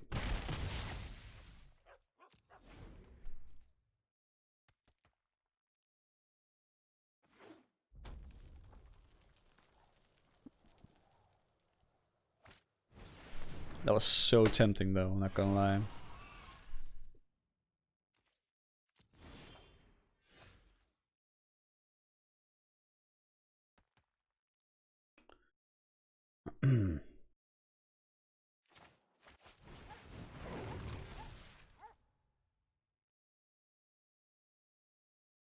Guess we could actually put the sword in the pack here and attack with that. That's probably the right thing to do here. Then it doesn't die to the pings. Either does anything, really. You can start jumping with those arsonists, I'd be fine with that.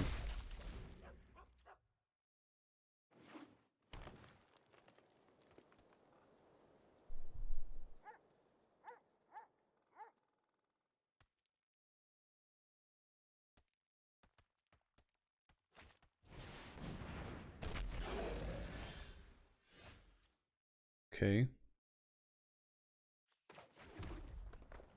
That I can just Faith's Feathers away, and I can attack as usual.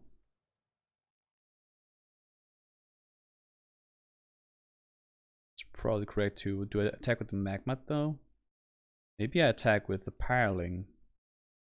Ping with the Magmat. Seems about correct. Yeah. Even if he wants to trade the Avenger for my Pyroling, that's a trade I'll be happy with, sure. Still get to do my damage.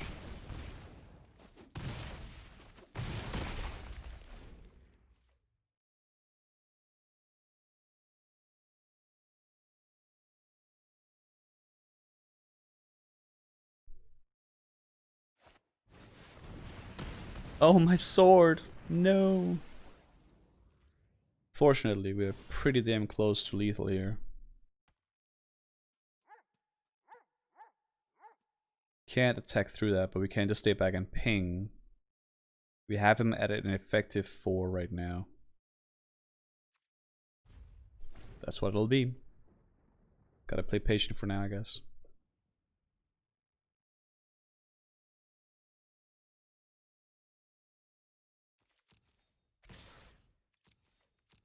Good.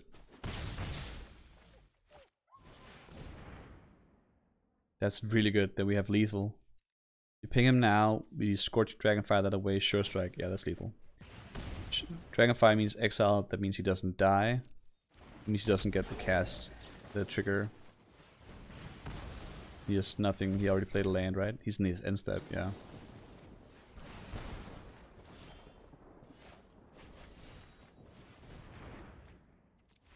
Pretty good. Pretty damn good. It's funny because in theory, like, those devils should be really good against me. But Scorching Dragonfire is like exactly is the really, really good answer to them.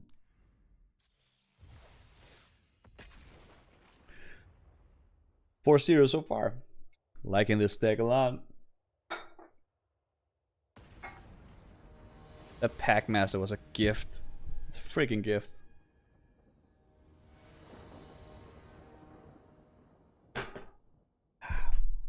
This hand is amazing. Yeah, it's amazing, that card. It just straight up is awesome. I guess I'll keep Shock up. Yeah.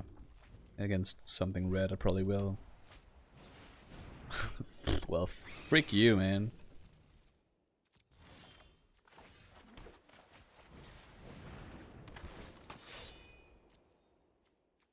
Houndmaster also is an insane 2-drop. Finding 2 cards. Oh, I guess I have to discard. Whoops. That's probably really bad. What do you discard here? The sword?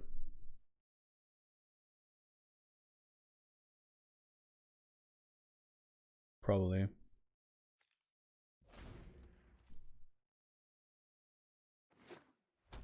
Never the sword, he says. You're probably right.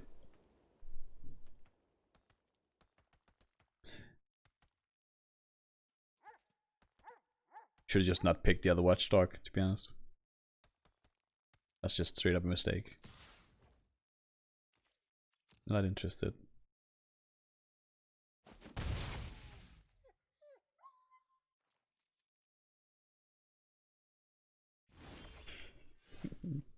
That is too bad.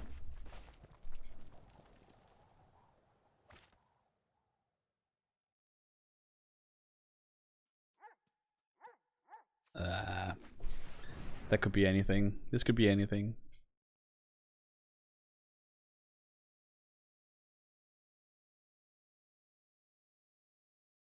Yeah, but he's either with Swift Response or Dragonfire, I think. Don't know why he would play Swift Response in that particular deck, though. I mean, Pyroling and Swift Response don't really go together. Yeah, Dragonfire. Still get my trigger, though, I guess. No, I don't. Oh, I guess because it... Yeah, I guess it goes away before the trigger resolves. It's pretty good. Okay, so we are raising another aggro deck here. Sort of like that. Dog Shock, I guess.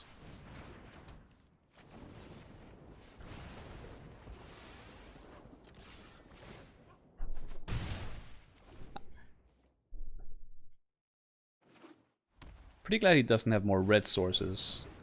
His Pyroling does get really good with that. Oh no, we know how good this card is! Reep! Well, guess we're attacking. Damn sure. Ah, this looks like a feed resistance to me, but you can't not attack here. He's got our deck. How dare he?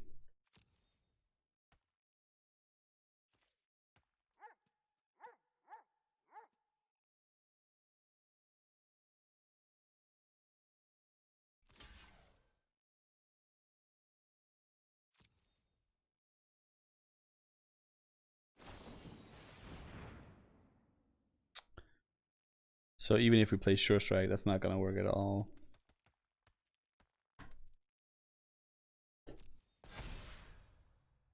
If he has protection from red here, does he also have protection from the white side? I guess because my card is both red and white, he does. Yeah. I'm fine getting that out of his hand though, to be honest. You probably want to have the Watchdogs down with Sure Strike up.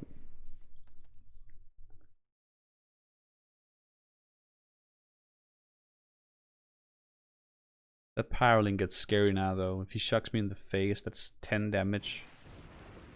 Oh, I guess the auto tab reveals he has no red cards in hand.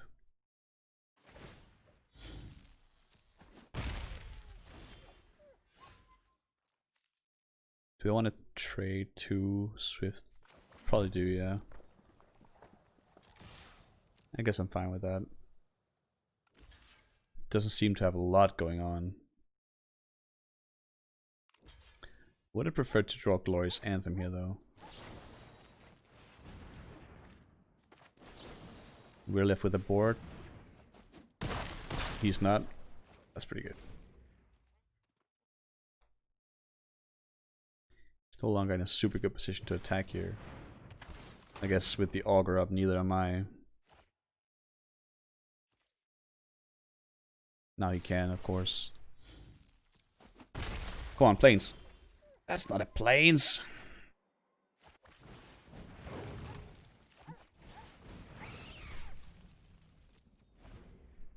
Four, 6, 8.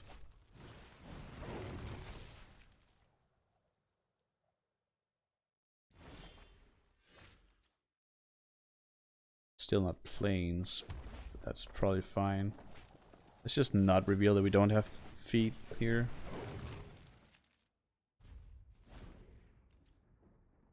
Could have attacked with Paraling and traded with any of his things, but I think it's better defensively right now.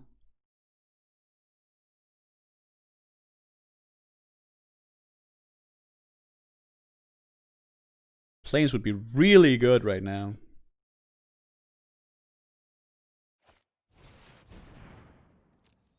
Swoop, swoop. I'm not so sure why you wouldn't pick your magma here. I guess it's the same amount of damage, regardless. I also guess because Pack Leader is a bad blocker.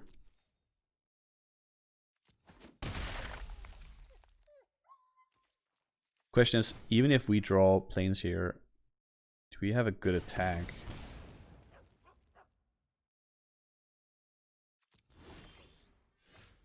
Guess that doesn't become relevant because we have 8 sources of plains and 7 sources of mountains, though we can only draw freaking mountains.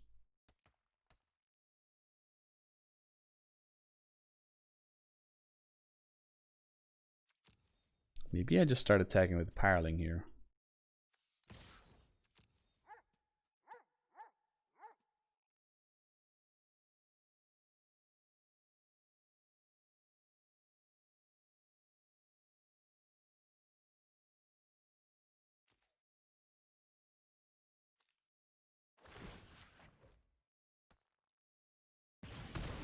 So interesting that if we draw like Sure Strike, well, we can't draw any more Sure Strikes, I guess. But a dub or something, Paraling becomes absolutely incredible. I guess we'll play the mountain to have another. It doesn't matter if we have one more on occur. It's not gonna matter. 5 is fine.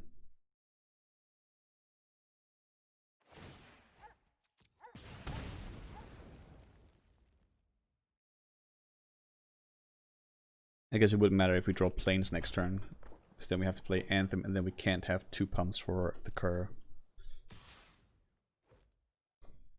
No attack with the Pack Leader, huh? I guess it's because he already has us at the 2-turn clock.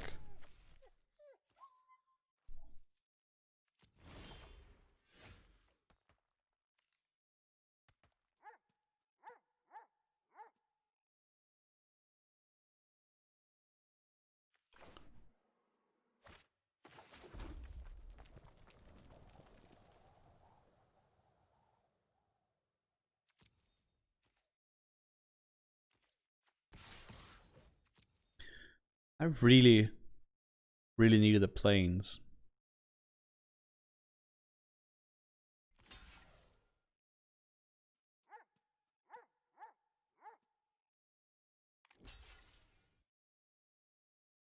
If his magma doesn't die, I think we just do.